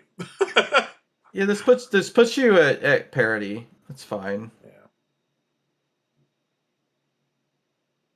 You're kind of Yeah. telling him that The first Kadachi you want to matters. hit with a Whirling Mist Blossom. Yeah, but it's okay. Just do it. See how it happens. Yeah, let's just see what happens. In before you get super punished because he just takes it all, goes to like 9, drops a huge hand because he uses Balance of Justice and kills you with Humperdinck.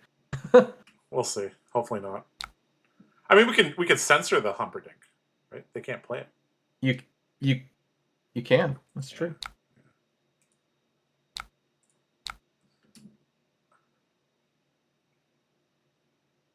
There's no world where he blocks this, right? Do we have to? Oh my God, he did. Okay. Okay. So now we just E-strike, sink a card, right? With go again. I mean, you could Razor Reflex it and then just pitch the. I don't know. Actually, Don't do this that. hand just is so bad. No, there's no way. Swing the next Kadachi. But then this doesn't clear Swabby because it's not 3. Oh, either way it wouldn't clear it. Oh, okay. No, I don't have fucking Edgewater. Oh my. Okay. This is actually a very good block from him. Yes, it is a very good block. Maybe you do. Maybe we do Razor Reflex the Kadachi like it's 2019. Oh, that's so funny. Yeah, this was the risk with this play line. Yeah. I mean, you can still pitch the Censor to throw the Whirling Mist Blossom. You just really this has to hit. Like, oh, sorry. That's not what I wanted to do. I just wanted to inactive myself. Dude, I think we have to do it. Okay. I think we have to do it. Okay, this is where we're going to get yelled at. Yeah. Please do that. Why don't you just deny the gold, you idiot? Oh man, imagine if he has a defense reaction there. God. Okay. Now I guess you kill Swabby. Oh shit. You gotta pitch the Censor. Card. Oh no. I mean, it doesn't. Yeah. All right, so he's gonna get. Oh no. Ew. This is like the worst part. Okay. Oh. No. There's a way out of this. Yes. You could potentially discard a card. Oh, let me think. Oh, man, dude, pitching yellow and red is so.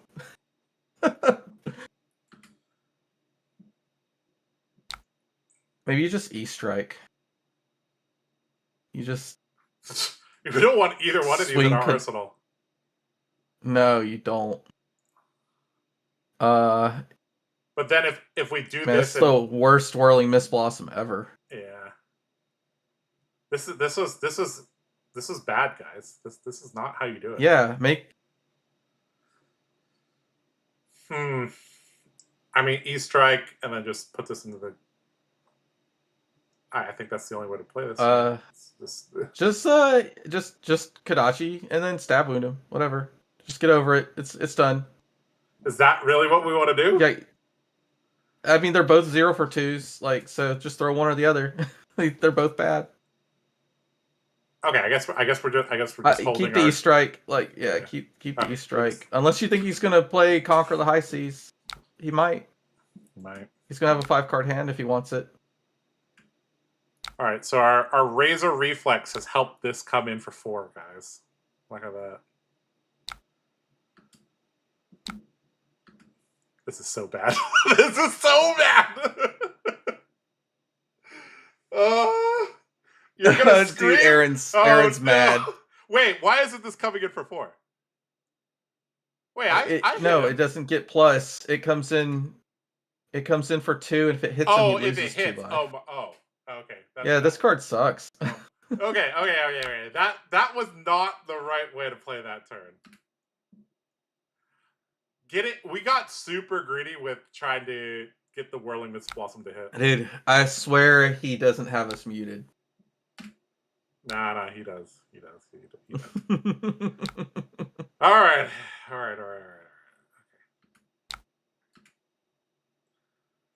Okay. All right, let's see what he's doing with the 4-card hand.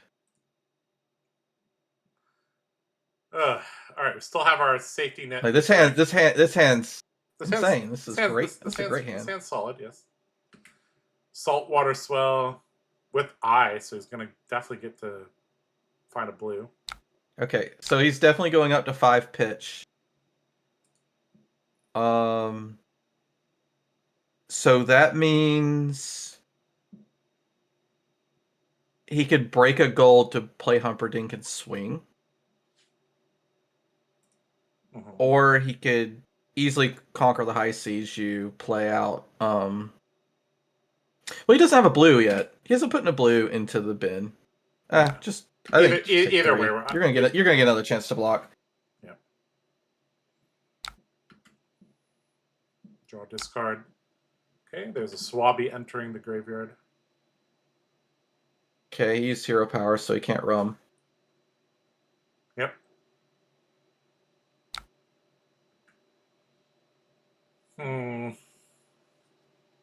Maybe he doesn't have a blue?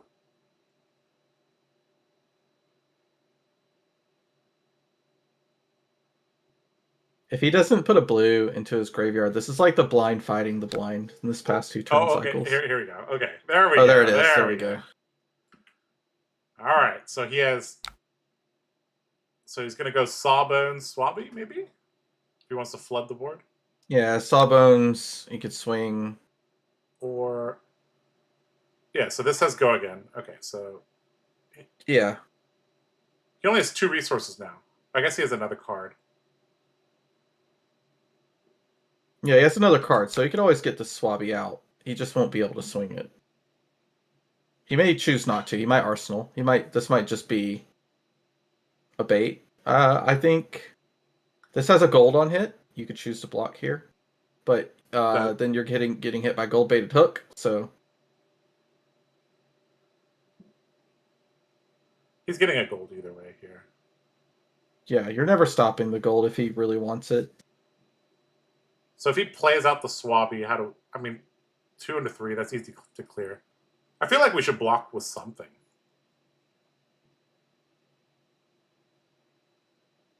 I mean, you're at 19, and he's going to keep pounding you. You don't want to go too low. Yeah. Because then the Humperdinck kills you.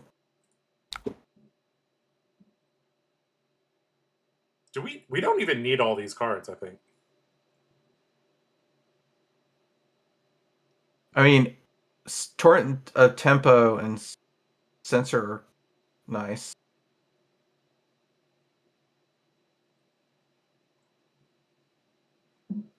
I'm not sure. Especially if he puts out another ally. Yeah. Maybe just block 3? Or... Yeah. Or actually, we could block here. That forces him to play this out.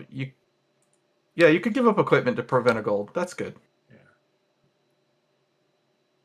Like, one of the ways you lose to Gravy Bones is if he has a pile of gold, he draws his, like, crappy blue hand, and he just draws into Conquer the High Seas and kills you with it. Or, in his case, he's got Humperdinck already developed. Okay, so he's just threatening damage. Alright, so this is 6. Make a gold. Yeah, you could block 6 here and just Kadachi the Sawbones. Yeah. Is that good? Is that good? Yeah, denying gold's great. Yeah. He's not going to be on Arsenal or anything, so it's not like he's putting a chart the high seas in Arsenal or anything.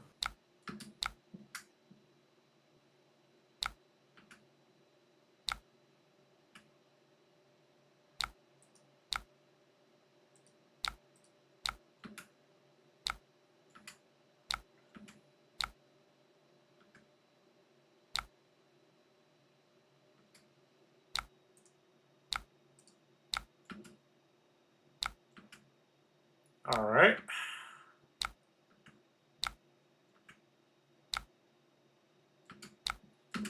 I feel like we need to get value out of this Iris pretty badly because he doesn't have balance anymore. We still have 2 Mist Blossoms. Let's try to figure out a way to get value out of this. I mean, you got 1 in your hand. Oh. oh. Oops.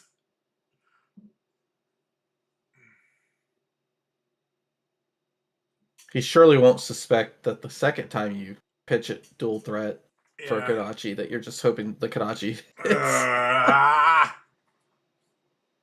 He doesn't have any more armor, so he can't even like play around that. You can just soul read you though. Let's hope not. Okay, put a chum into the graveyard. Oh yeah, the give no quarter. That's like the best thing you can have on this turn. Okay, chum. So he's Okay. playing. So he's just going really big. Actually, this is okay. So he's this is ideal, yeah. right? Is it? Can we pull this off? So we have to Kadachi into chum and then E-strike him. I guess we have a sick below that we could get rid of with the E-strike. We also have Iris. No. There's so many possibilities here, actually. Okay, let's. I mean, we're going to our turn either way, so we'll go to our turn. Yes. All right, this is actually the most important turn of the game. Let's see how to do this. I think you Kadachi into Chum, then you Kadachi into Whaler. E-strike go again 6 into Chum. Then you can Whirling Mist Blossom into Humperdinck and see what happens from there. Yeah, that sounds good. Yeah, I keep forgetting that we have the +1, so I was like, oh, he has 6 life. It actually gets cleared easily. Okay, so 1 damage into Whaler, pitching the dual threat.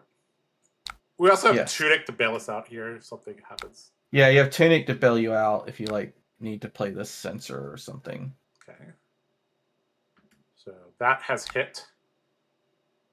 So now we can E-strike the chum, bottoming the sink below. Yeah, I think so. So that clears chum. That also triggers a hit. Couldn't we just go for double Mist Blossom into Whaler? Yes. Once we see, let's see what the first Mist Blossom pulls. Yeah. Okay. So there but goes. Yes, this could be a double Mist Blossom turn. Yeah. Because, it's only coming in for 2, right? Yeah. You still got to come up with some more damage to kill this thing. Yeah. A Torrent of Tempo would be very nice here. Let's see if we can draw one.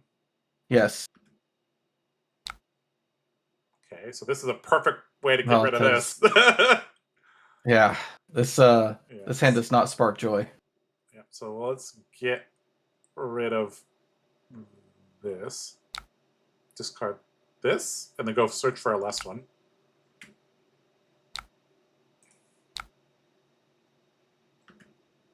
Okay, we send this into this again. I think you need a Tunic. Oh, yeah, we do. Maybe you don't. Are you going to be able to play both of these cards? Trust. Man, please draw some go again. Trust. Please. Trust. Just a smidge of go again. Gotta trust. Ta-da! Dude, you drew all 3 sink belows, by the way. All right, do we Kadachi him? We already hit with a dagger. You've hit with a Kadachi. Yeah, okay. So we can just send this at Whaler. Goodbye, Whaler. Yeah, it's inefficient, but I mean, you're just throwing sensor at the end of this.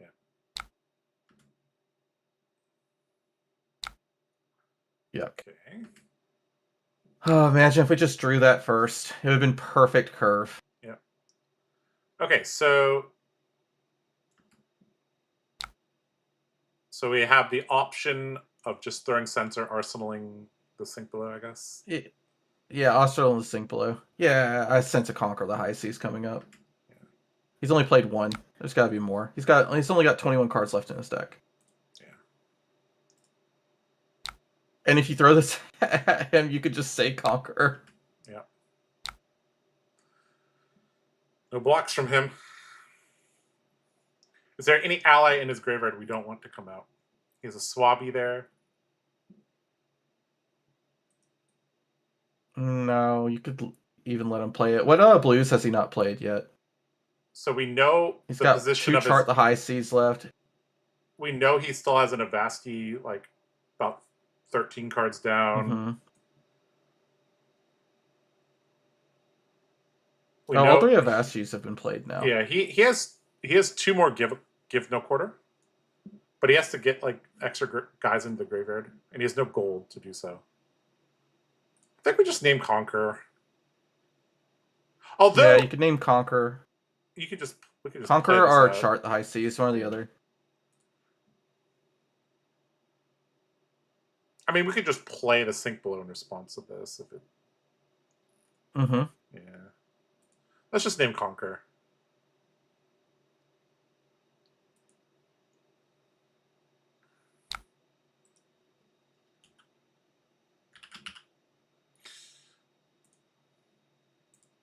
Conquer of the High Seas has been censored. I wonder if he plays another Humperdinck. The second Humperdinck might be kind of hard to clear. Oh, we're going to get a little We bit have of bad filtering. luck.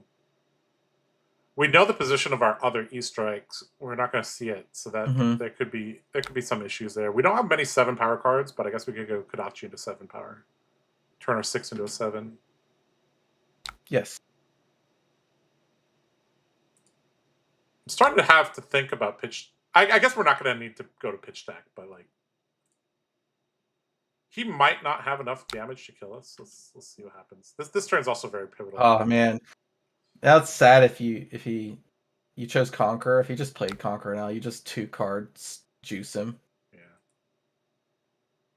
Right, there's Golden Tipple. Pitch and give no quarter. Okay. I mean, we have Bittering Thorns, we have Torn of Tempo, we have a Kadachi, so we don't need these 2. Do you want to just take this? Probably have another opportunity to block, so it should be okay. You might. Like, is there a chance that it could this be a is the end of sloop the turn? next? Yeah. Well, how many sloops have we seen? We've seen 2 reds. 2? Okay, so he's only got 1 more sloop. It's very likely you actually hit the Conquer of the High Seas, and he's just going to play it next turn. Yeah. So I mean, I think you're going to get swung at. You're going to get swung at with a Swabby or something. A blue hasn't entered the graveyard, so he would need a blue plus. I mean, a Swabby costs 3. I think we just say no blocks for now. The question is, do you want to play the D-React? I think it's close. If it ends up being like kind of crappy, like you could always sink the Flick Flack out of your hand at the end. Yeah. If he only just throws something weak at the end of this.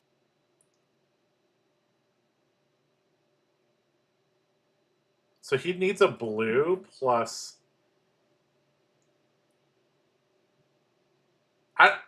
I don't think he could get this guy out and swing with him. So I actually think this is a dead card. He could activate. No, he could activate his hero power, draw a blue, discard a blue, and then he could do it because he's got 2 floating. Draw blue, discard. Okay, draw a card, but he. Okay, yeah. Okay. Hero power, draw a card, draw a blue, discard a blue. Do you think that's enough what for him to play Swabby Swing? I feel like if you're nervous about like getting punished, I don't juiced out of value, just block. Yeah, I guess we could also turn this Flick Flack into a. Oh, we already used all our Mist Blossoms. No, all 3 Whirling Mist Blossoms are gone. This headpiece is just 2 value whenever you want it. Yeah. Okay. All right. So if this is a sloop, we'll be a little bit sad, but yeah. Draw, discard, discarding a blue. Maybe. A blue has to enter. Okay, so he has a Rigor Mortis and a Swabby in the graveyard right now. Go with your gut, yeah. All right, he discarded a red Golden Tipple, so a blue has still not entered the graveyard. All right, Murderous Rabble. Okay, there we go. So now a blue is going to enter the graveyard. And if this is a blue, then he can swing the Swabby this turn. Okay. Okay, yeah. So assuming this is a blue, a Swabby is coming, which means we need to deal. I think you take this. It's tempting to give 2 value here, but like if you keep your headpiece, you could always 2-card block Conquer the High Seas. Yep. Okay, he's gonna. Yeah, it's last sleep. Yeah, last loop. Okay, so he doesn't even have an ally on board, so. Nope, you just sink below here. Yeah. You just play for value, arsenal one of these cards. Yeah. Well, we can play all these out if we want to, but there's no point. No, you want max value. You're gonna swing both Kadachis, right? Yeah. I think so.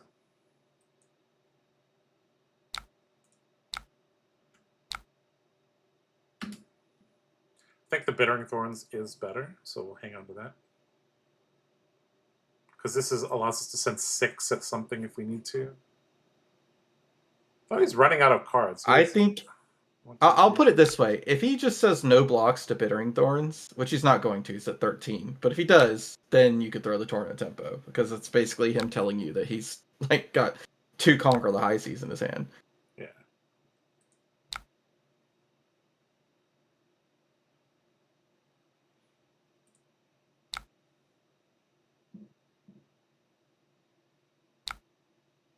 Did you name Conquer with a D-React in Arsenal? You're trolling. I told you he was gonna get on to you about that, because like you just cleanly covered it. If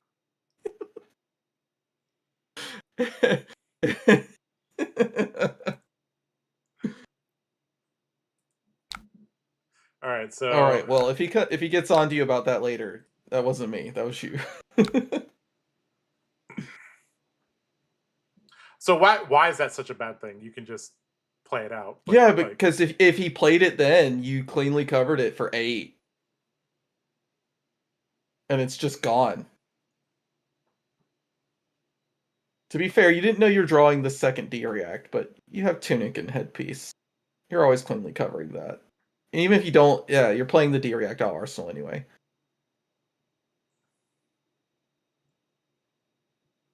I mean, I just didn't want him to play the card, period.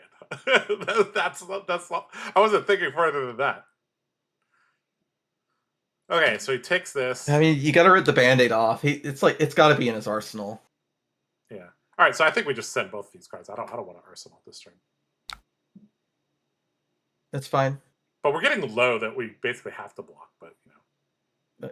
You're Bittering Thorns for 5. Well, you don't necessarily have to block 8 if you throw all of these.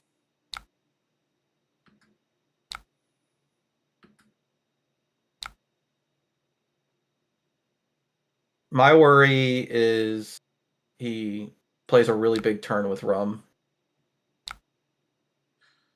Oh, you're not able to clear. We couldn't get him. He's going to 1 though. He's going to 1. If he, see, no, this is exactly right. Like, what do you mean? No, you remember the situation I told you. If he just no blocks, you throw everything. And now he's at 1. He's Kadachi locked. How do I throw everything? I don't have anything. No, just pass. You're good. Yeah, You're done. Yeah. I'm just saying. You remember what I said? If he just takes the Bittering Thorns, you always throw the Tornado Tempo. Yeah. All right, we just need to keep 1 card to get 2 cards from him. So that's the objective here. Obviously, he's going to flood the board a little bit, so we're probably going to have to keep this pain at the backside as well. Yeah, ideally keep pain in the backside and Rowdy Locals, since it applies a break point. Maybe we can play a dual threat turn, actually, with the Pouncing Paws. This is definitely a potential dual threat turn. Yeah. Like, if he just sets up, you could just ignore the allies and finish him off. Yep. All right, so this is going to be a Rum turn. Oh, it's not. Okay, so he discarded Chum. It's not a Rum turn because he tapped his hero. Yeah. It's not a Vastia either. He's almost at... So he might have... Yeah, it's not a Vastia either, so I don't know how he's going to... This could be double Conqueror. If he pitches 2 blues. No, 2 blues doesn't get him there anymore.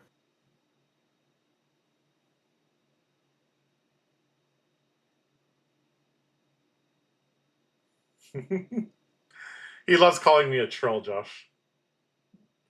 Another boat? He hasn't even thrown one boat at me. I mean, he's thrown sloops at me, but he hasn't thrown a big boat. He's 3 sloops and 1 conqueror so far. So here's the conqueror from Arsenal. The one that we named with Censor. Okay. All right. Our hand is currently guaranteed lethal, I think. So we can Kadachi, Pouncing Paws. You could wait to block. Yeah, we can go to 7 here. Yeah.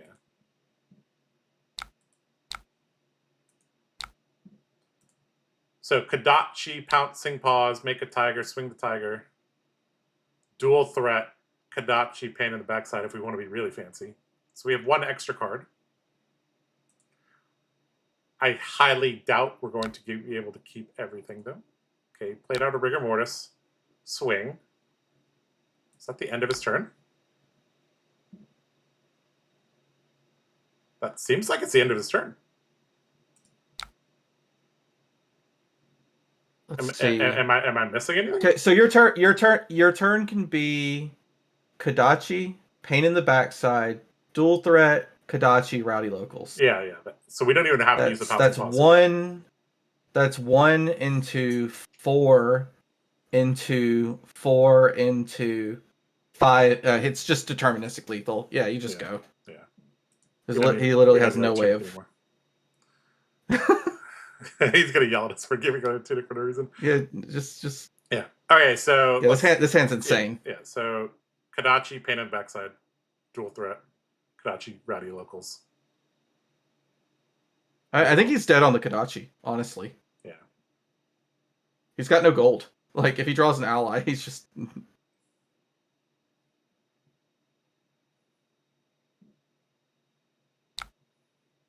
Can't wait for him to come back into the Discord and tear you one for name Conqueror. All right. Guys, I'm sure utilizing dual threat properly is something on the checklist. So let's get that checklist. We don't even go after that. Go after him. No, this steals a card. No reactions. Really? Shelter. Oh, he drew. No, he just gave up. Okay, just gave up. I told you, he has no gold. Yeah. He draws a single ally and he loses. You guys are trolling. Also, if my chart had hit a blue, I go double Conqueror, Rigor Mortis. I know, I saw it. I was talking about it. We were talking about it, but hey, that was not me who told him. I told him, don't name Conqueror. You're putting a D-React in Arsenal. Just go ahead and rip the Band-Aid off and let him play it. He's like, I don't want him to play it. Dude. You didn't see Conquerors fast enough, so I was like, oh, you probably drew 2 of them. So I drew garbage hands for the first quarter of the game. I know. I don't know if you saw my hand. Your first 2 turns were probably one of the worst sets of turns I've ever seen with Gravy Bone. I know, it was so bad. What's funny is I'm having Aaron over here in my DMs ripping his eyes out watching you 2 play this game, by the way. I don't know what you guys are doing, but he hates it. You guys I'm sorry. I can see what you're doing.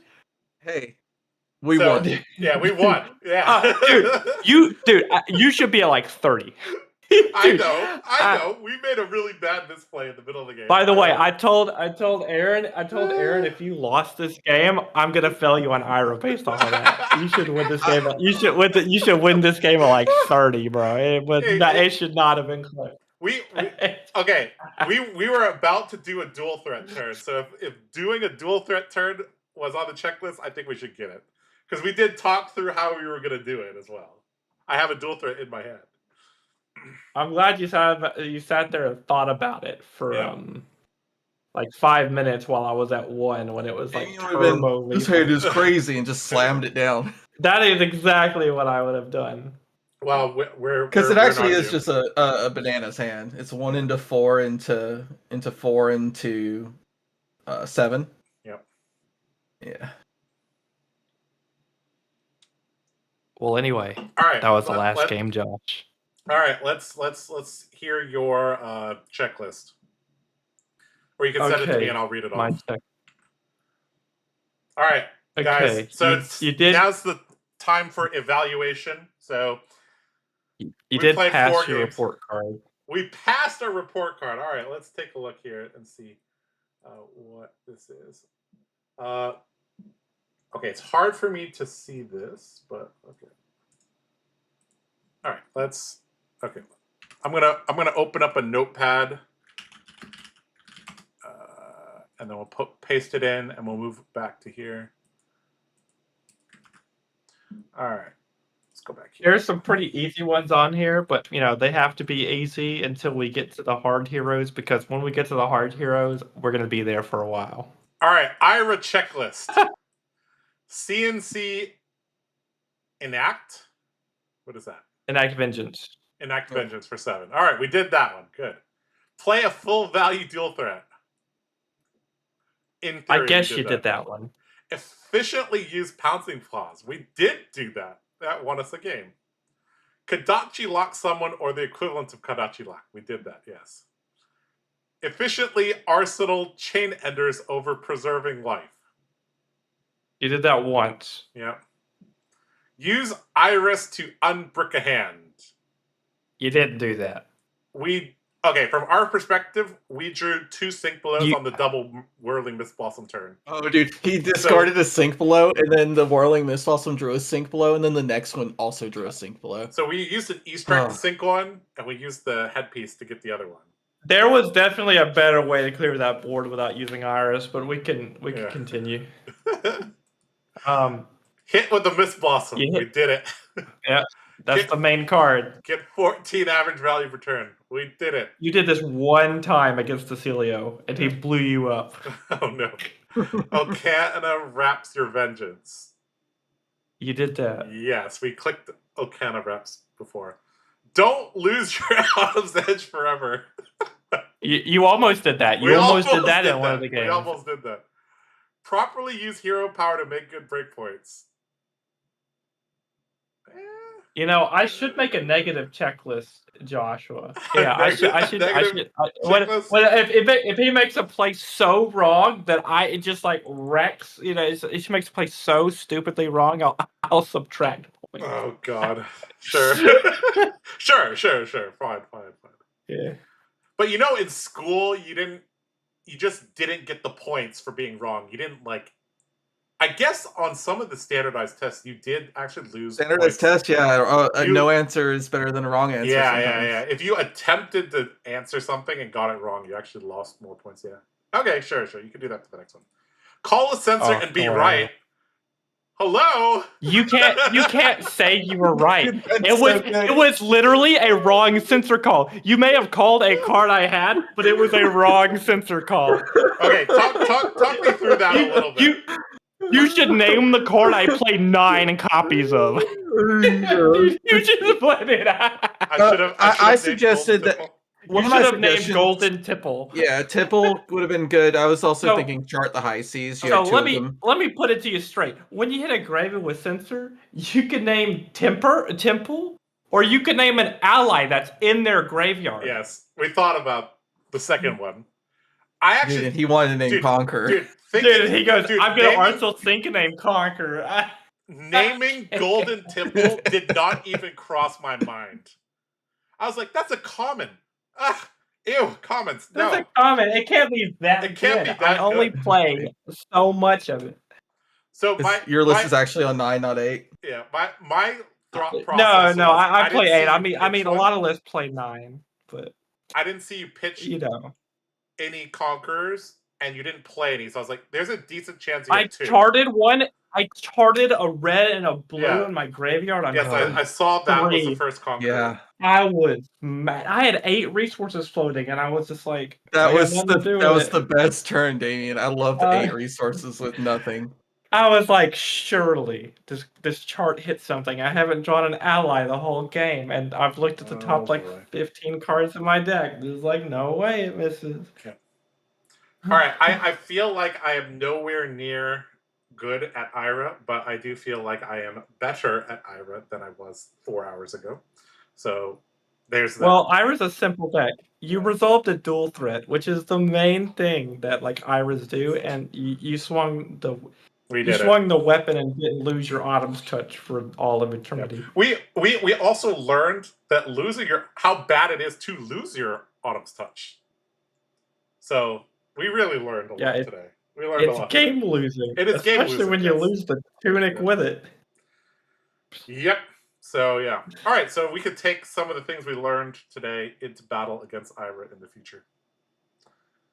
Very, very interesting. Who's the next hero? Betsy. Technically, it's supposed to be Olympia, but we're going to skip the Warriors. We're not playing Warriors, Josh. It's not a warrior kind of. No. Yeah, this is not a Warrior series. All right. So next week we're going to play. Sorry, 2 weeks from now we're going to play Betsy. I don't even know what is her title. Skin in the game. Skin in the game. Yeah. Okay. I was like, what is her title? I know the title of all the other guys in Heavy Hitters, but okay. So we're gonna play Betsy Skin in the game. That's a Autumn's Touch. Oh man, it's starting to get late. Oh, Josh, what's Riptide's title? Lurker of the Deep. Oh, he knows it. He knows it. I've scarred him enough. Okay. Lurker. All right, guys. Well, big thanks to Damien as well as all the people we played today. And also thank you to Thomas for keeping me entertained and giving good feedback on plays in the last game. I definitely won't claim to be the Ira expert here. But yeah, you were there to yell at me when Damien wasn't there, you know. All right, well, I wish Aaron would have just jumped in the server and started screaming. Aaron, if you're still here, bro, you could just jump in and yell at me. Yeah, Aaron, come here. Come here, Aaron. I need you. I want you to say some of the stuff that he was doing wrong. Yeah. I've never heard or seen Aaron mad. That'd be really funny. That he's like, this was his deck, and we were butchering it. All right, I'm gonna presume that. Oh, he's here. He's here. Hello. Tempted to. Hi.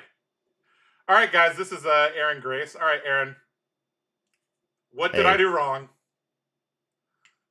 Well, I think you had a lot of opportunities to use Iris, and you just didn't do them. You kind of kept tunneling on the cards that you just see in your hand at the moment. A lot of hands grew your Iris or your Whirling Mist Blossom naturally, and you were tunnel vision on trying to use it when you should have just put it on the bottom of the deck with the E-Strike, or you don't discard it to Iris to search for another one, but you could have pitched it or done something else. The Gravy game specifically, there was a bunch of weird stuff going on. You way overvalued this E-Strike in your arsenal that you just sat on for 5 turns. It was way more turns than that. I was like, this is my there was also blanket. a moment. There was also a moment you super telegraphed the Whirling Mist Blossom. You go Kadachi at me, and I put Dead Threads in front of it. Yes. I said, "Oh God, yes!" I told him that too. I said, this is the most telegraphed Whirling Mist Blossom I've ever seen. There's no shot this Kadachi's gonna. I told him that too. I'm like, you're pitching a dual threat. There's no other play than Whirling Mist Blossom. Okay, that actually isn't that bad. You don't get blown out from the Dead Threads block, but you pitched the Censor to Razor the Kadachi when you could have just you could have pitched the Whirling Mist Blossom you already had for your other Kadachi, and then used Iris to swap a red out for a Whirling. You honestly should have That's fair. You should have just Kadachi'd the ally and lost 1 value. You were being really greedy. Yeah, I was trying to over-optimize that. I did realize that we basically never activated the headpiece, and I was like, that seems very wrong. Let's try to use this more. So especially against Gravy when Whirling is always online. Yeah. Definitely. But that turn after he blocks with Dead Threads, you can Kadachi the Swabby, put it down to 2, and then go get Whirling and kill it. Yep. Yep. Well, it is what it is. Sorry for butchering your beautiful, glorious deck, and At least look on the It's bright okay. side. Next week, you're not going to butcher anybody's Betsy deck because I'm making that from scratch. I'm not going to go find one. Yeah, Nick's got to have a list. Just get it. Oh, from I him. don't trust it. God. I gotta make it. There we go. Josh has never actually wagered, but he plays Olympia, so this will be a fun time. Yeah. It's basically the same. All he does is flip over. No, you flip over DGA. You're not a real wager fan. No. I played my Olympia honorably with 2 sabers. I think Alright. one of the checklists on Betsy should be win a game. Oh, oh yeah, you're right. It's like a tough one. Yeah. Our So- expectations need to be quite Yes. low. All right, so Aaron, if there were any so we talked about having checklists for things you're doing right, you get points, but there are things that you're doing wrong, you lose points or instantly fail. So what would be some examples of things that are common mistakes with Ira that are really bad?